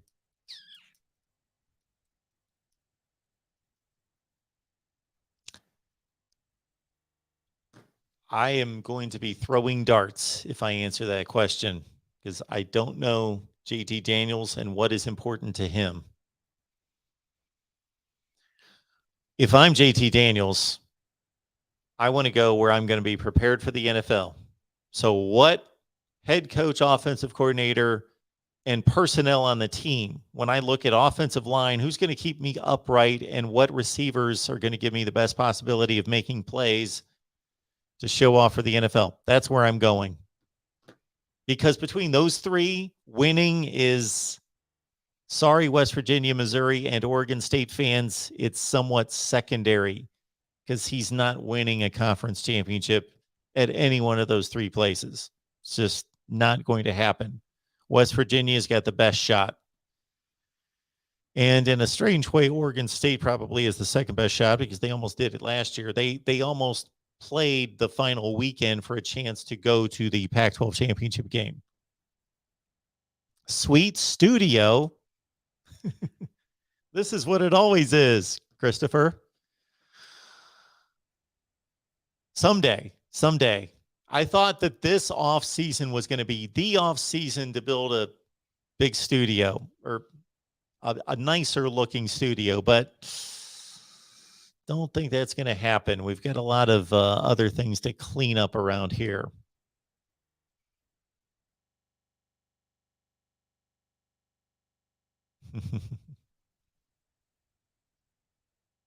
Yeah, I saw something on ESPN this week that really, really drove me nuts, and I'm not going to get into it, but it was during it was not during a basketball broadcast that I was watching, but it was brought to my attention. But yeah. ESPN was a very good part of my life and a very bad part of my life. So that's that.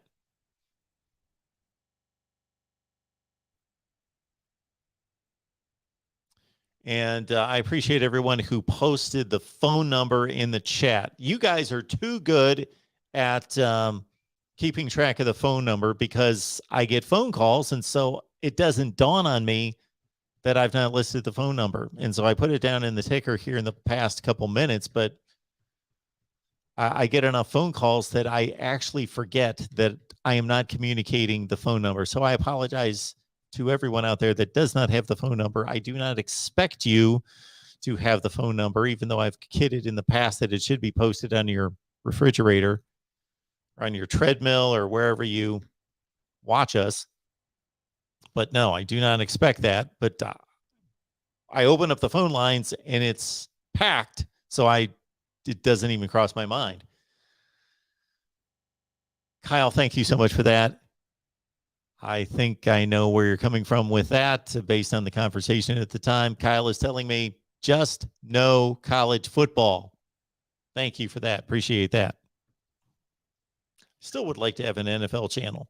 I would love to have an NFL history channel. And if you look at my list of channels, you actually will see that I do have an NFL history channel that might have like 5 subs, and we posted about 5 videos.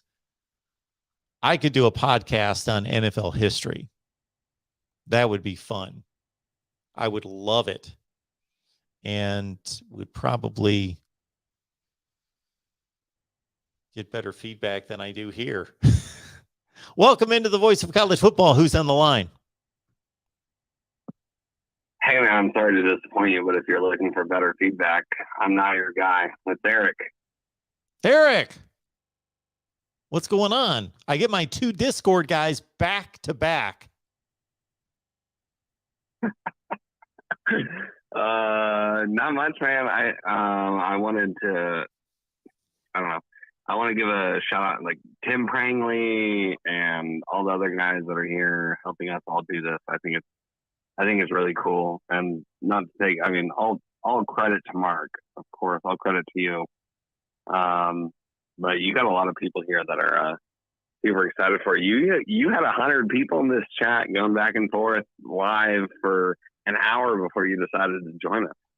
And I know that was technical difficulties. Well, yeah, I will. Believe me, I was deciding to join. I felt horrible because, again, I'm like had unloaded equipment out of my car hours before, and then I'm just hooking it up, and I'm not understanding why things are taking so long to warm up and boot and all that other stuff. So I appreciate that, and I did see, and I finally got it up and running, but I still wasn't ready to jump on because a few other things were giving me problems, and I saw so many comments, and I felt horrible. So that is one of my ongoing.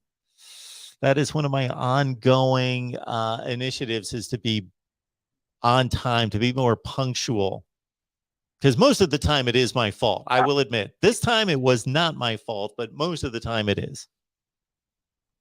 I mean, we all make mistakes. I think we all forgive you. That's one of my big weaknesses.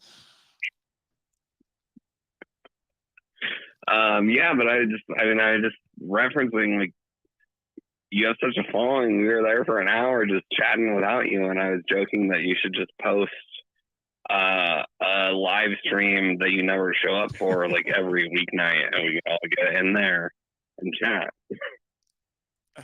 Absolutely. You guys don't need me, that's for sure. No, we need you, but like if you're not there, we can pull it together. Like this is football, right? Like we need the star quarterback, but if you're not there, we're gonna pull it together. You go to the running game, Orange and the real MVP. Yeah, we're gonna run it up the gut if you're not here. Yeah, you can win 9-6.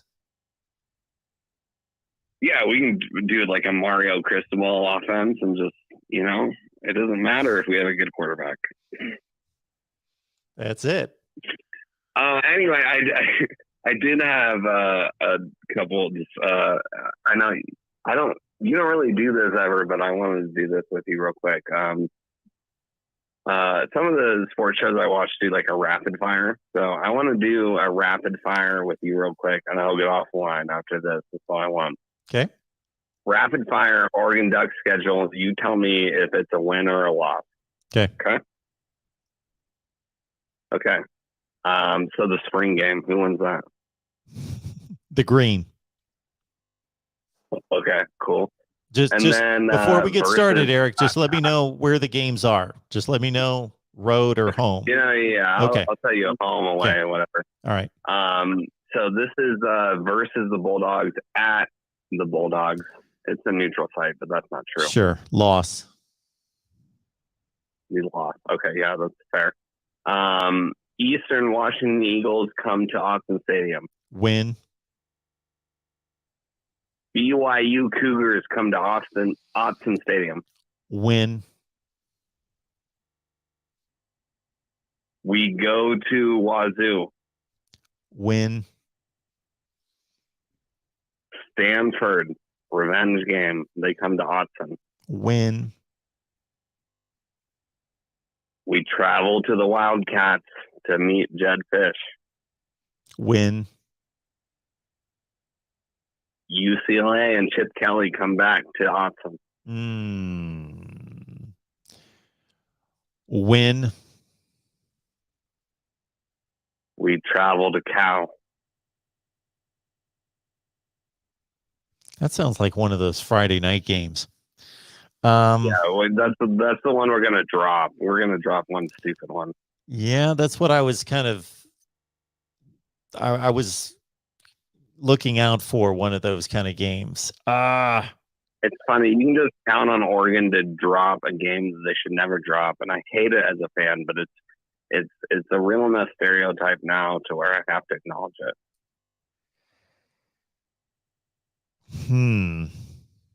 I wish I could see the rest of the schedule.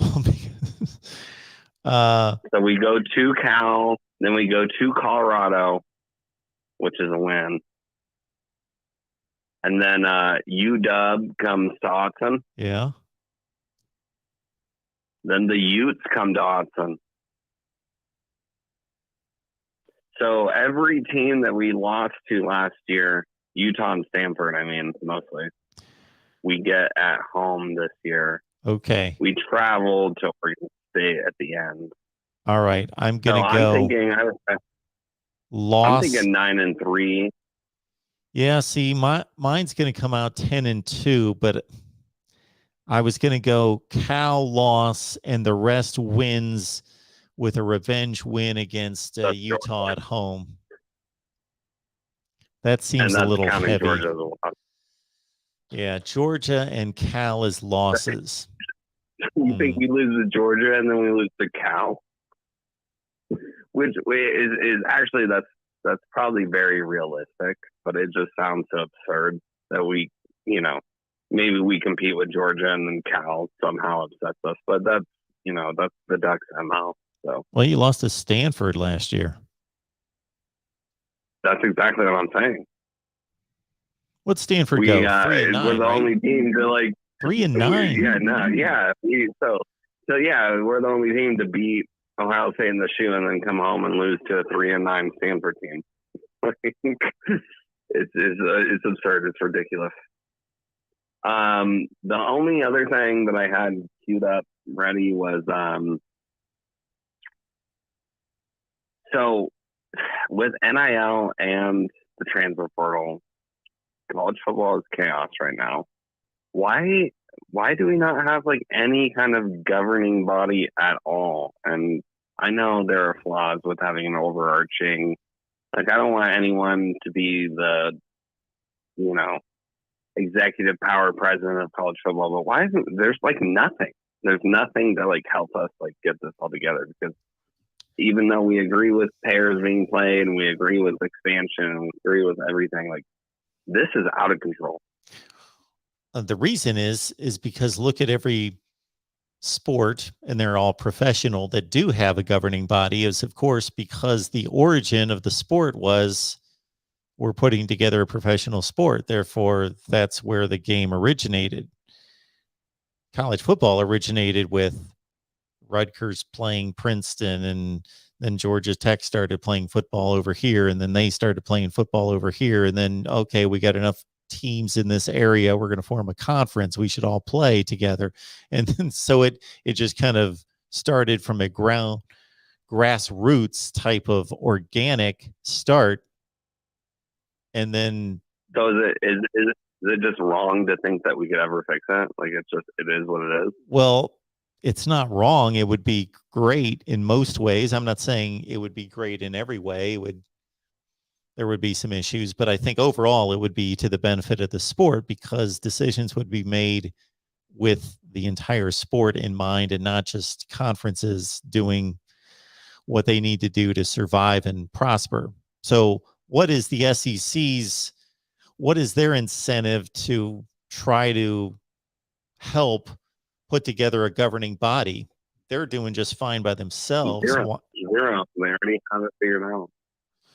So that's the problem, is I just would have, I just think it's unlikely that the major conferences are going to get together and agree on who's this governing body, what is their authority, what do they do, where are they located, just to pull all that together and have all of them agree on it.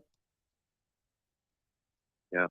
I mean, those are all questions I have too, but it just seems, and I'm totally on board with that, but also there's such a mess created. There's a mess that needs to be cleaned up, and I'm not saying that I know how to clean it up perfectly, but there's again, like I said, a mess that needs to be cleaned up. There's this NIL and the transfer, and I'm not saying it's all bad, but it's sloppy, and it's not what anyone wants. And we all want players to be compensated, but this is not what anyone imagined. And it's just, I'm not saying the sport's going to hell and everything's over. College football sucks now. Of course, I'll watch every game next year, but I don't know if it's where I wanted to see the sport go. And on that note, I'll let you respond, but I'm going to get off the line and let someone else come in. Thank you so much, Mark. Thank you, Eric. Always appreciate it. Thank you so much for the support. Have a good night. Have a good night, man. You too. Eric and Tim are on Discord. That's all I should have to say to sell all of you on Discord. You got Eric there, you got Tim there, and there are others. So I don't want to discount anybody who else is on Discord. And when I say we got like 50 some people on there, to be completely honest and transparent about it, to be accurate, yes, there are 50 some people with access through Patreon, but we need to get all of them on there. But in addition, please sign up on Patreon. Go to Patreon, search Mark Rogers TV. You should be able to find it. I'll drop the link in the chat and sign up. It's $5 a month, and you can talk college football anytime you want, all the time. And you understand that it's a slow and growth process. So the more people we get on there, the more likelihood that you're going to find interesting conversations and people to talk to that you would like to discuss X, Y, and Z. And you can always talk at me and I'll talk back, and then we'll not be talking at each other. We'll start a conversation and bring in other people. And I check the Discord every day. And if you have other suggestions, please make your suggestions known. I've actually gone, no exploring with Ben, no new glasses yet. Actually, I've got my eye appointment in the morning.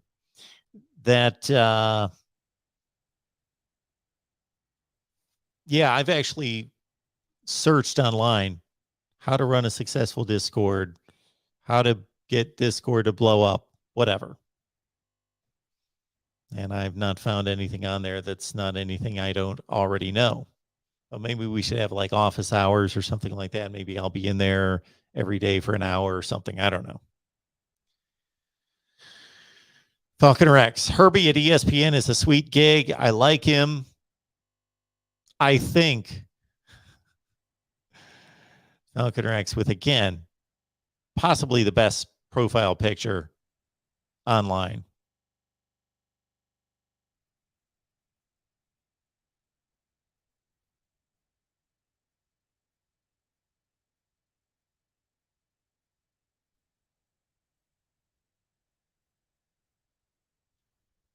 Falcon Rex is telling us that his girlfriend was at Florida State when he was at Miami from 88 to 92, and Florida State was 7-1 girls to guys ratio.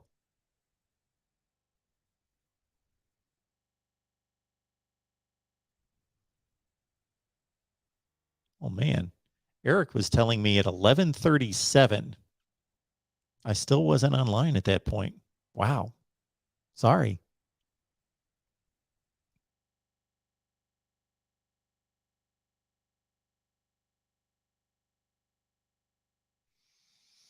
John is asking who sent in the A&M helmet. Oh, man. I'm sorry. I can't remember. I did notate it at the time and did credit him, but I can't, remember. Let me see. I believe there may be another super chat or two I need to catch up with.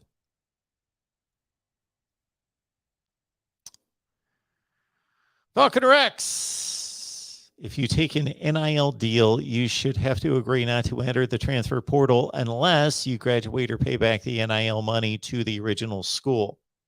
Yes. Just think about that. You're an NIL originator. You're a company. You give so-and-so $1 million. They transfer.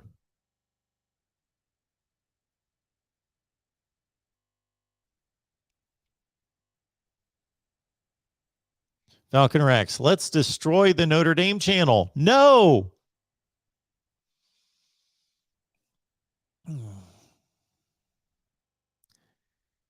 Next up here at the Voice of College Football, who's on the line? Hey, Mark, it's John DeLon. I just got three things for you real quick. The first thing and most obvious is, yes, destroy the Notre Dame channel.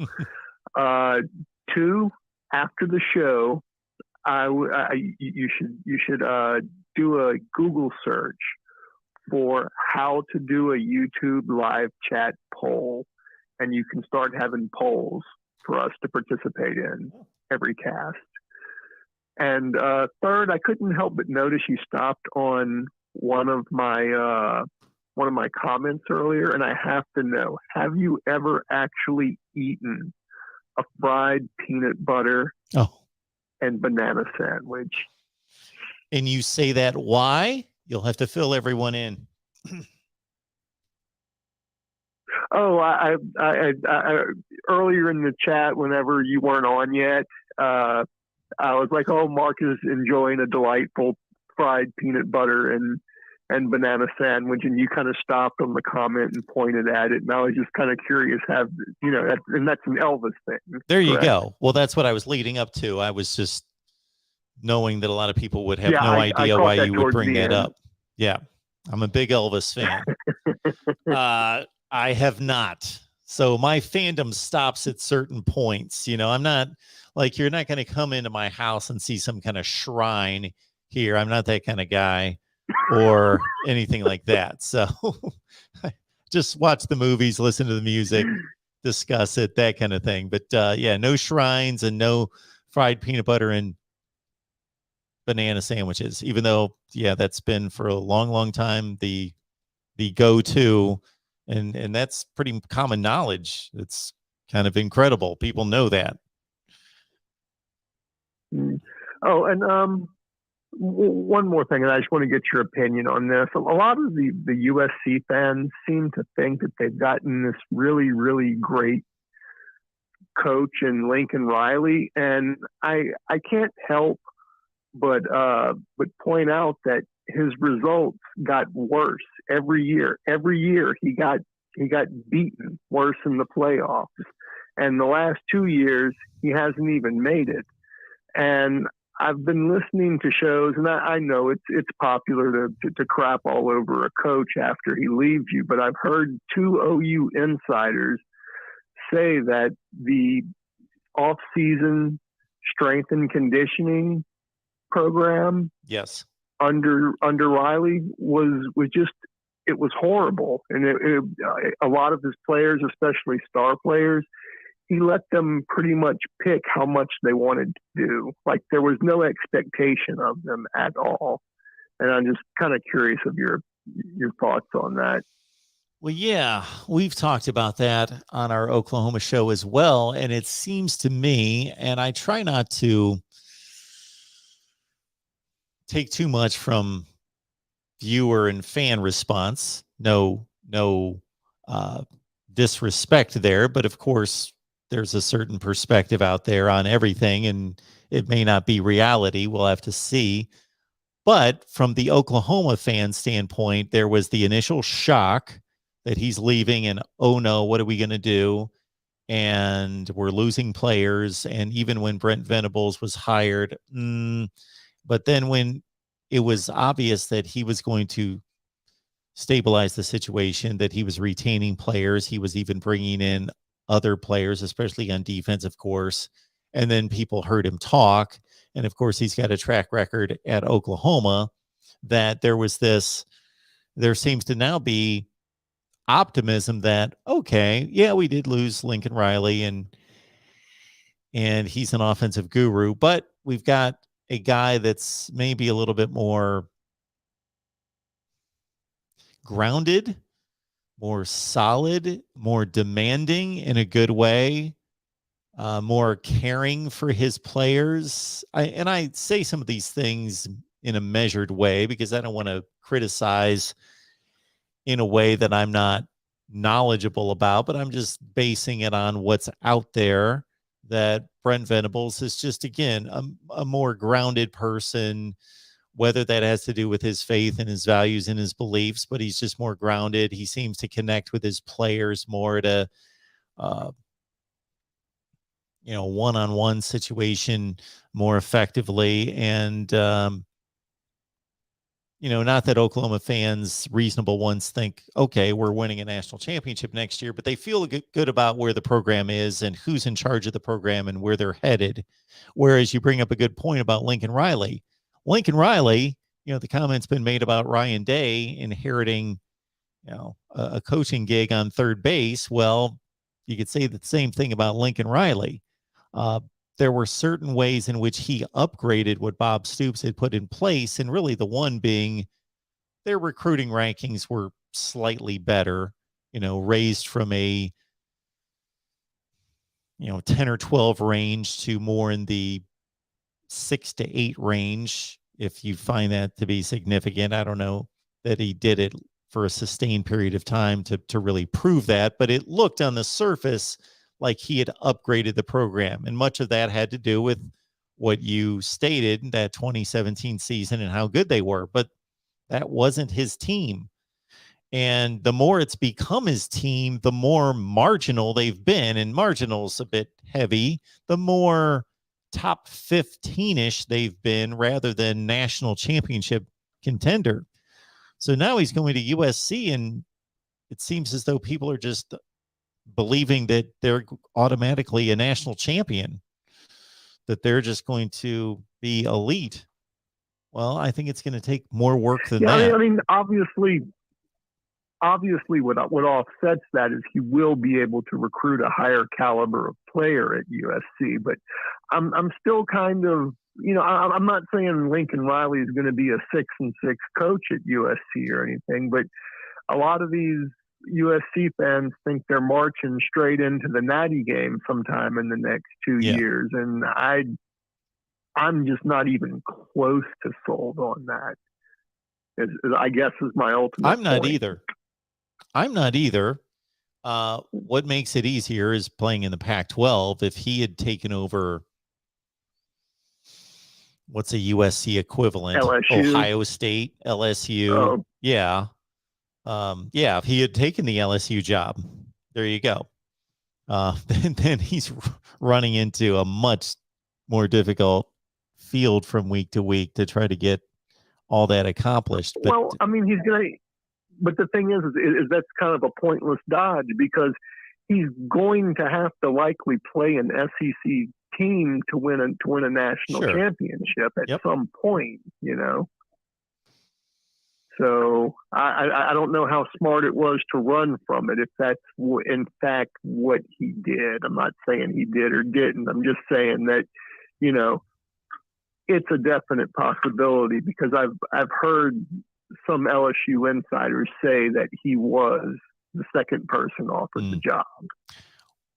Well, there's two ways to look at what you just the situation that you're framing, and one would be that you go after the challenge. You go after the challenge, and if you prove to be one of the best teams in the SEC consistently, then you're going to get playoff appearances. And when you show up in those playoff appearances, well, what's been the track record of that league?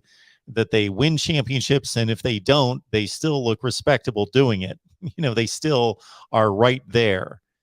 As opposed to, are you going to be the king of the Pac-12 and build a program that's much stronger than what it's been, but are you going to rule the Pac-12 but then get slapped in the face and slapped into reality when you face Alabama, Georgia, Ohio State in a playoff game, because your team's not prepared for that kind of football because they didn't see it week to week?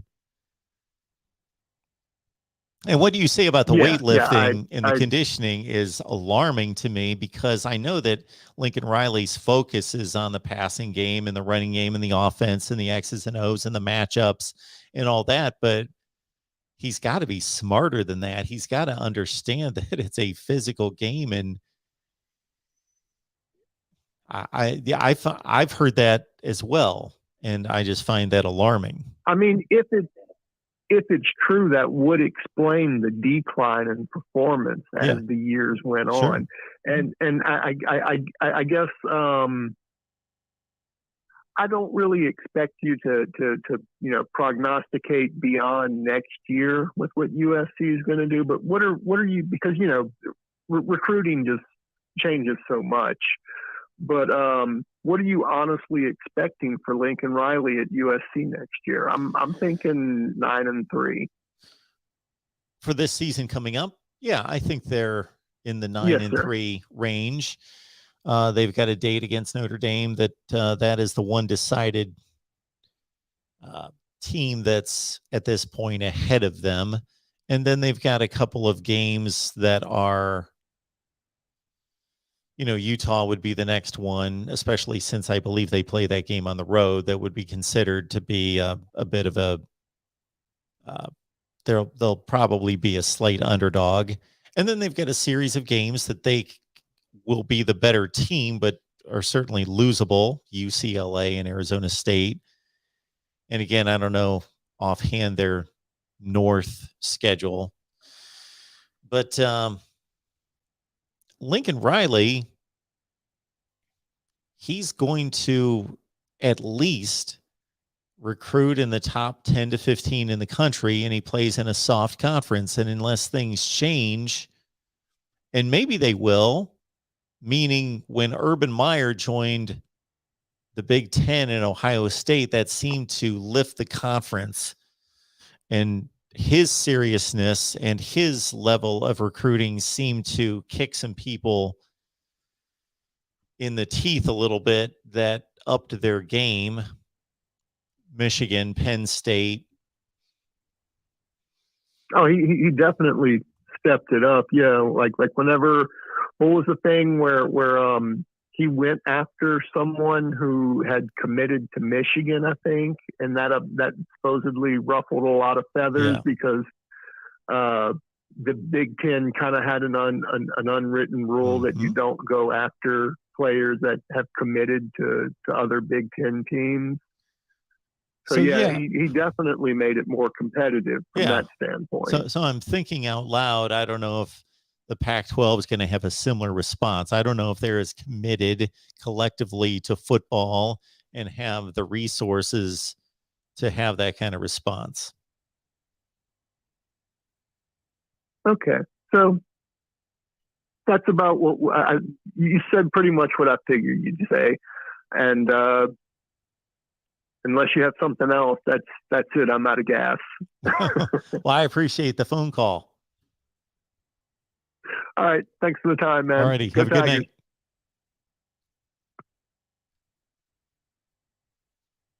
Falconer back in here. What do we got?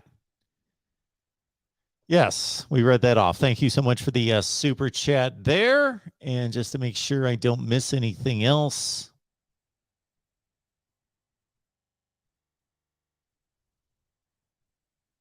Oh, Falconer X back at it. I hate Michigan. We could stop the show right there.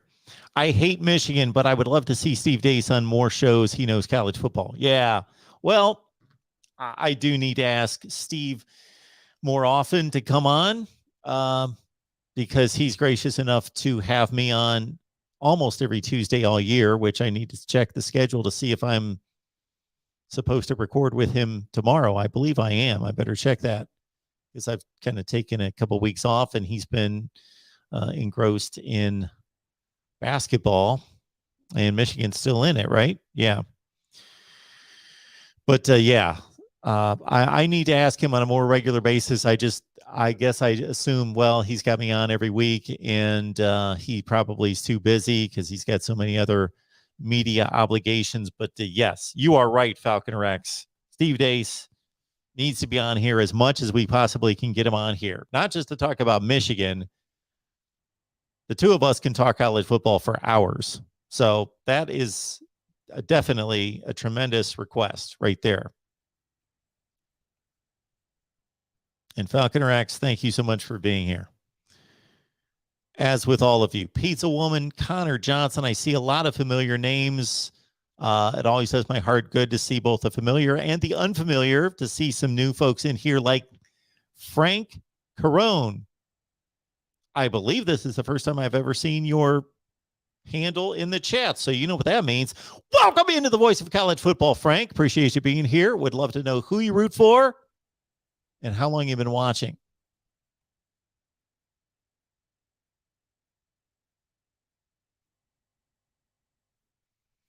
And Jeff Webster's here, and DeReal MVP, and Michael, of course, and Eric. Michael Campbell, thank you so much for being here. Gator Raider. Oh, man, am I behind? It is 1:55, and I'm looking at comments from 12:16. Yikes. Okay, let me move along here.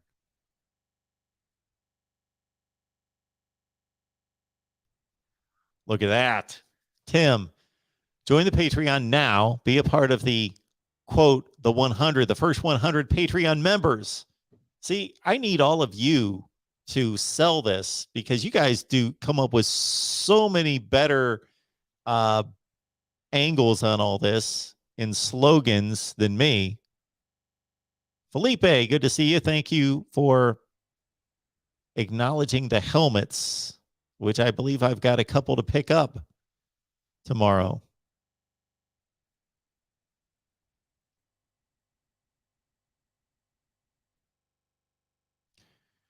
Felipe is asking about the Florida State helmet.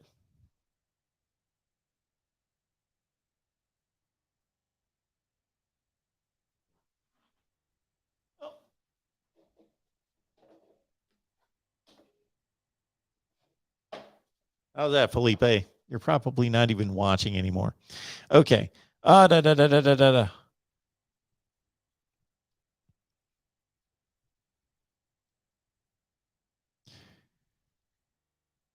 will have to tell all of you that while I've been kind of away, and maybe it doesn't seem like I've been away because I record so much that I had stuff that I could release every morning.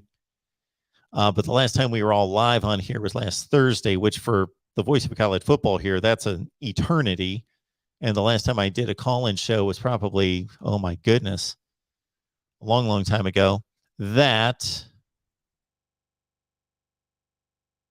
I got to tell you, while I was on a bit of a hiatus, that it got me to thinking about the channel. And I always have big plans for the channel during the off season. Like, I'm going to build a studio, and I'm going to do this, and I'm going to do that, and I'm going to get a bunch of sponsors, and I'm going to do. I never get around to it. But I got to say that I'm not ready to announce anything, but we will make this channel better. That's all I'm going to say. I don't really know how to put it into words or to list off a bunch of ideas that aren't completely formulated, but we will make the channel better. We have to get better.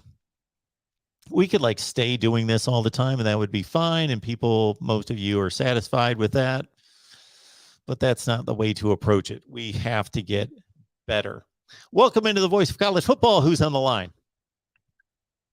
Hey, Mark, it's the real MVP. I've just got a quick thing I need to say. Sure. What's up? I've been trying to get this guy your P.O. box for like the last 45 minutes. Oh. Can you please post it on your screen? Yes, I will. As soon as if I can keep you on the line for just a second, I'm just going to read these off real quick. Let's see. Falcon Rax, wrong Notre Dame, Miami hate each other, 2017. And then I want to get these out of the way. Thank you, Falcon Rax. 1 a.m. time to go to bed for the old fat dads. Okay, now we got real MVP. You were correcting me earlier. It's Louisville, not Louisville. Yeah, it's Louisville, yeah, right? Louisville. Yeah. Louisville. Not Louisville, not Louisville. It's Louisville. Well, I know it's not Louisville. There is a Louisville, Mississippi. When I went to Mississippi and I did high school football, I had to be corrected there because I just figured this is Louisville. Yeah, I tend to say Louisville. That's just the way I've always said it. But I do know that it's Louisville. So I gotta. Well, as a Kentucky fan, a lot of people say that wrong. Even Kirk Street, when they had their Louisville had their primetime game like a few years ago against Notre Dame, he kept saying Louisville or Louisville. They're all actual names of cities too, which is annoying. I think one's in New York, one's in Missouri, one's in Mississippi. So it does matter. Your geographic location will change if you say the city incorrectly. But there's a Louisville Cardinals. So what am I looking for again? Most people. What do you want me to post? The P.O. box. Oh, yeah, Somebody wants to send you a helmet. Right. All right. I think it's the Nevada Wolfpack fan, so you're going to get a Nevada helmet probably. Won't that be sweet? That'll be a change up. Yeah, what do you have to say about Nevada? You haven't talked about them in forever. This is my take on Nevada football. They lost Carson Strong. He's going to be a pick in the NFL draft. 8-5. I think they lost a bowl game. That's my Nevada knowledge. Sorry to all those people that think I know everything about everyone. My Nevada knowledge has been grossly overrated. I don't know anything about Nevada other than they play UNLV every year. I have just posted the P.O. box. Thank you, Mark. Hopefully, and that's a good, by the way, this is a good segue to remember this is Mark's first live stream forever. Let's appreciate him by hitting that like and subscribe button. Thank you so much. Yeah, and let's get the Notre Dame channel to 1,000 subscribers. We're only 24 away. It was 25 when we started, so if we push it, we can get there. Unfortunately, you had a great idea last week, but we just stayed at like 25 away. Well, not all great ideas work out, Mark.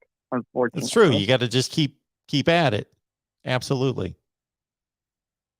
Oh yeah, but I mean, eventually, all you need is one good idea, and then your life changes forever. You can have tons of bad ideas and tons of failures, but if you just have one good idea, that's all you're known for. So that's all I got for you. That's all I wanted to do. Well, call in for that reason to get that guy the P.O. box. Go Peacocks, Mark. Okay. Thanks, man. And I believe we will make this the final call of the night here at the Voice of College Football. Who's on the line? Oh, wow, the pressure. This is Connor calling from Corvallis. Connor, yes, you got to come through for us. Yes, sir. Figured I'd ride the coattails of Tim and Eric, rep the Pac-12. I'm hopeful JT comes to Corvallis. I think a big splash like that'll help the Pac-12. Lanning Cummins certainly does. Lincoln Riley the same. I just wanted to get your opinion. If the Beavers do land JT, do they compete for the Pac-12 North? Well, I will admit that I'm not completely on top of Oregon State personnel as we stand right here in March. But of course, I do my summer reading and catch up with everything. And I certainly, they gained my attention. I can fill you in at least a little bit from what I know. Okay. Well, I'll take it. Let me just finish my thought, which was basically that I certainly paid a lot more attention to them.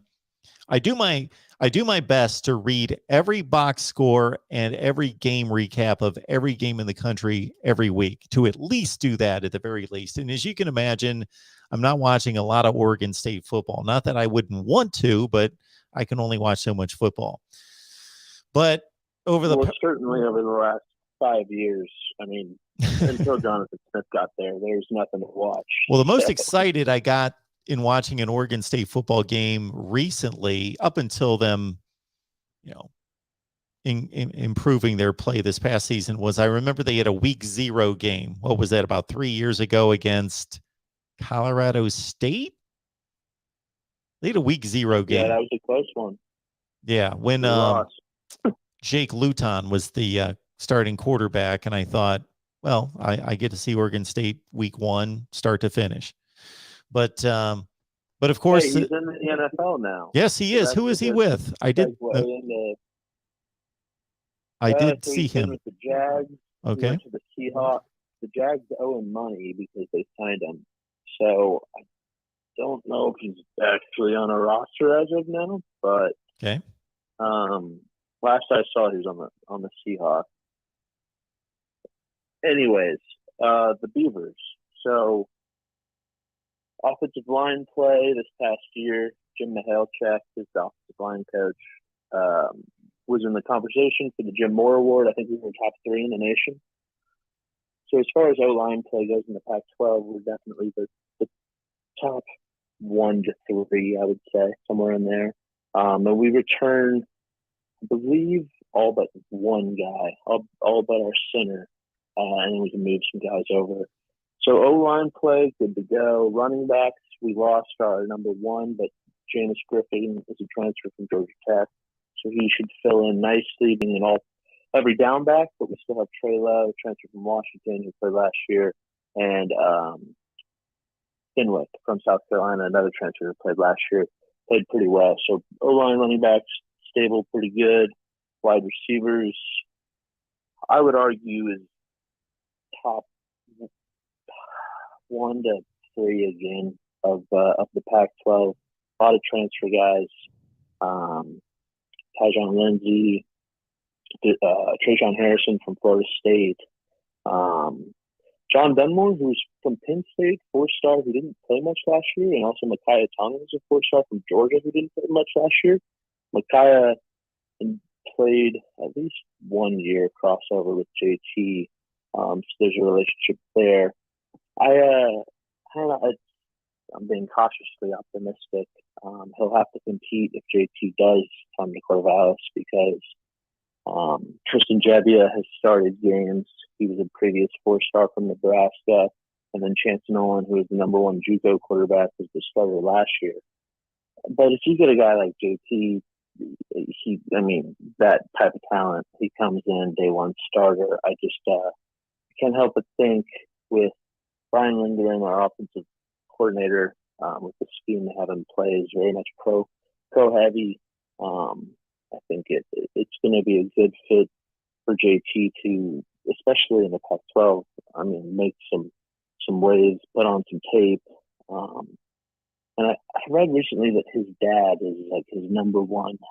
He said in an interview that his dad basically lives vicariously through him, and that he's big influence in football heavy. And NIL deal aside, I don't know if Missouri can offer him some crazy amount of money. I think if I'm JT Daniels, he can make more money in the NFL. So I just, again, the Pac-12 being what it is, he can come in right away in this system where Jake Luton's already proven to get to the NFL. Jonathan Smith, quarterback of the 2001 Fiesta Bowl, last time the Beavers were good. It's exciting, and that's my take for him coming to LSU. I don't know what about Missouri or West Virginia can tell.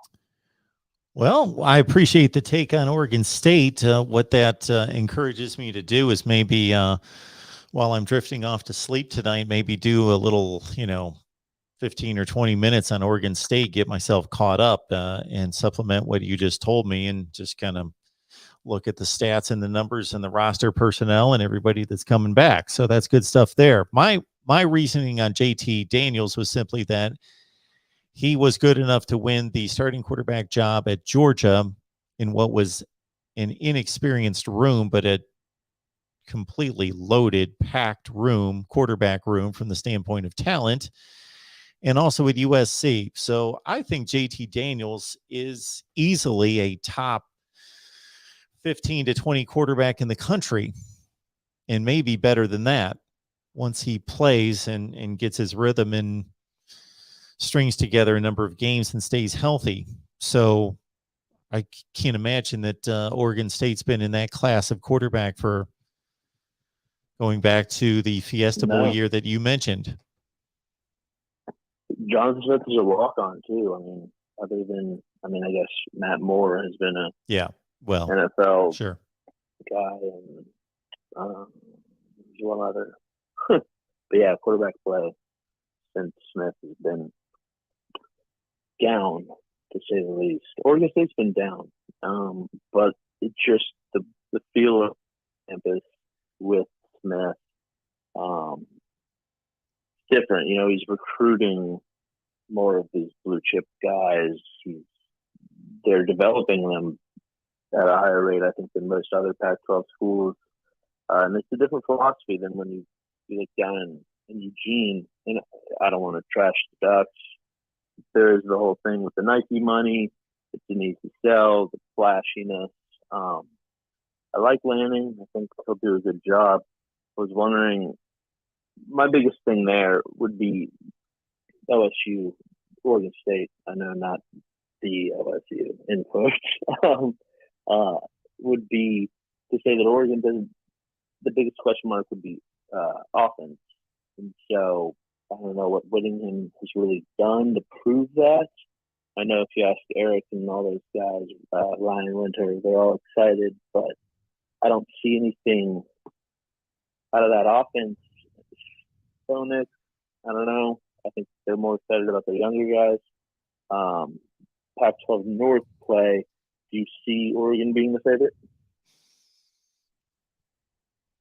Well, Oregon has a significant talent advantage in the entire roster. And if you look at the defense, and we just did a run through with Eric Scopel from 247 Sports on the Oregon offense and defense. The wide receiver play, as you well know, has been substandard in recent years. Mm-hmm. They lose Travis Dye, of course. The offensive line is extremely good and going to be loaded with veterans. So they've gone through this cycle of tremendous line play, but then losing everyone and having a young line, and they've gone back and forth on that pendulum for the past 3 to 4 years. But this year, they have a ton of experience on the offensive line. I think Bo Nix is for all of his detractors out there, and he certainly deserves them for some sporadic play, certainly early in his career, that he's a substantial or significant, he's a decided upgrade from Anthony Brown. And I think that, Oregon has the best roster, and it's not even that debatable or close in the roster, in the division. Yeah, I would argue the whole conference. Yeah. Even USC with all their in and out. It's just fun. We just need to bring up some other programs. I think Jed Fish, people trash Arizona all the time, but from seeing what Smith did. I see a lot of what Jed Fish is doing at Arizona, turning that program around, and the South is wide open after USC and Utah. Not even the USC. I mean, they were what they were last year. So to answer your question earlier, USC comes to Corvallis this year. Oregon comes to Corvallis this year. The only caveat is we're going to have 20,000 less fans because we're redoing the west side of the stadium. It's $153 million overhaul. So we're going to have half a stadium next year. I don't know if that plays a factor because they're still on the road, but I like our chances, Beavers, that is, against anybody with this staff. So start the season out. Let me get your take. Kind of do what Eric did earlier. We start out against Boise State, win or loss. Oh, we're going to go through the schedule. No, I won't get to the whole schedule. Just the non-con. All right. I was about to pull up the whole schedule. Okay, one more time. Okay, I mean, we can. Game I one. don't want to take up too much time. Boise State at Oregon State. I'm sorry. You kind of cut out there. Boise State at Oregon Oh, State. Boise State at Oregon State. Wow. Coin flip. I'll go Oregon State. Okay, week 2, Mountain West, Oregon State at Fresno State. Well, see, that would be one of those situations where I typically go with the probabilities, and the probabilities say that they're going to split those two games. So I'll go with a loss on the road. Especially having the Utah State game last year. I mean, the top 3 Mountain West schools, we played 2 of them off the jump. Week 3, this is kind of cool. We're playing in Providence Park, which has been around since the 1800s in Portland. It's the soccer stadium where the Timbers play. We're playing Montana State. They were playing in the national championship last year. Sure. For their division, their league. Well, with the Pac-12's recent record against the FCS, the high level of FCS, my goodness, I don't know. But I got to think that's a win for Oregon State. For a trap. Sure, could be. Yeah, I think the next game would be against the Trojans at home. I think, if I remember correctly. I should pull up the schedule. So right now you have us 2-1. Yes.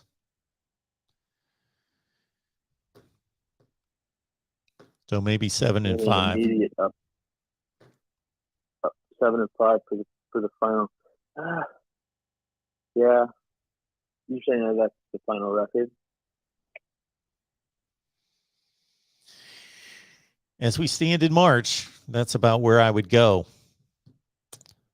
Okay, well, if JT Daniels comes, I'm expecting two more wins. Okay. Least. Yeah.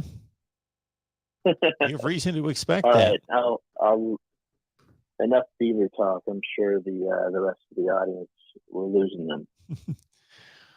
Well, we're going to lose everyone here pretty soon anyway. Appreciate the call. Thanks so much for calling in about the Beavs. Yeah, go Beavs. All right, folks.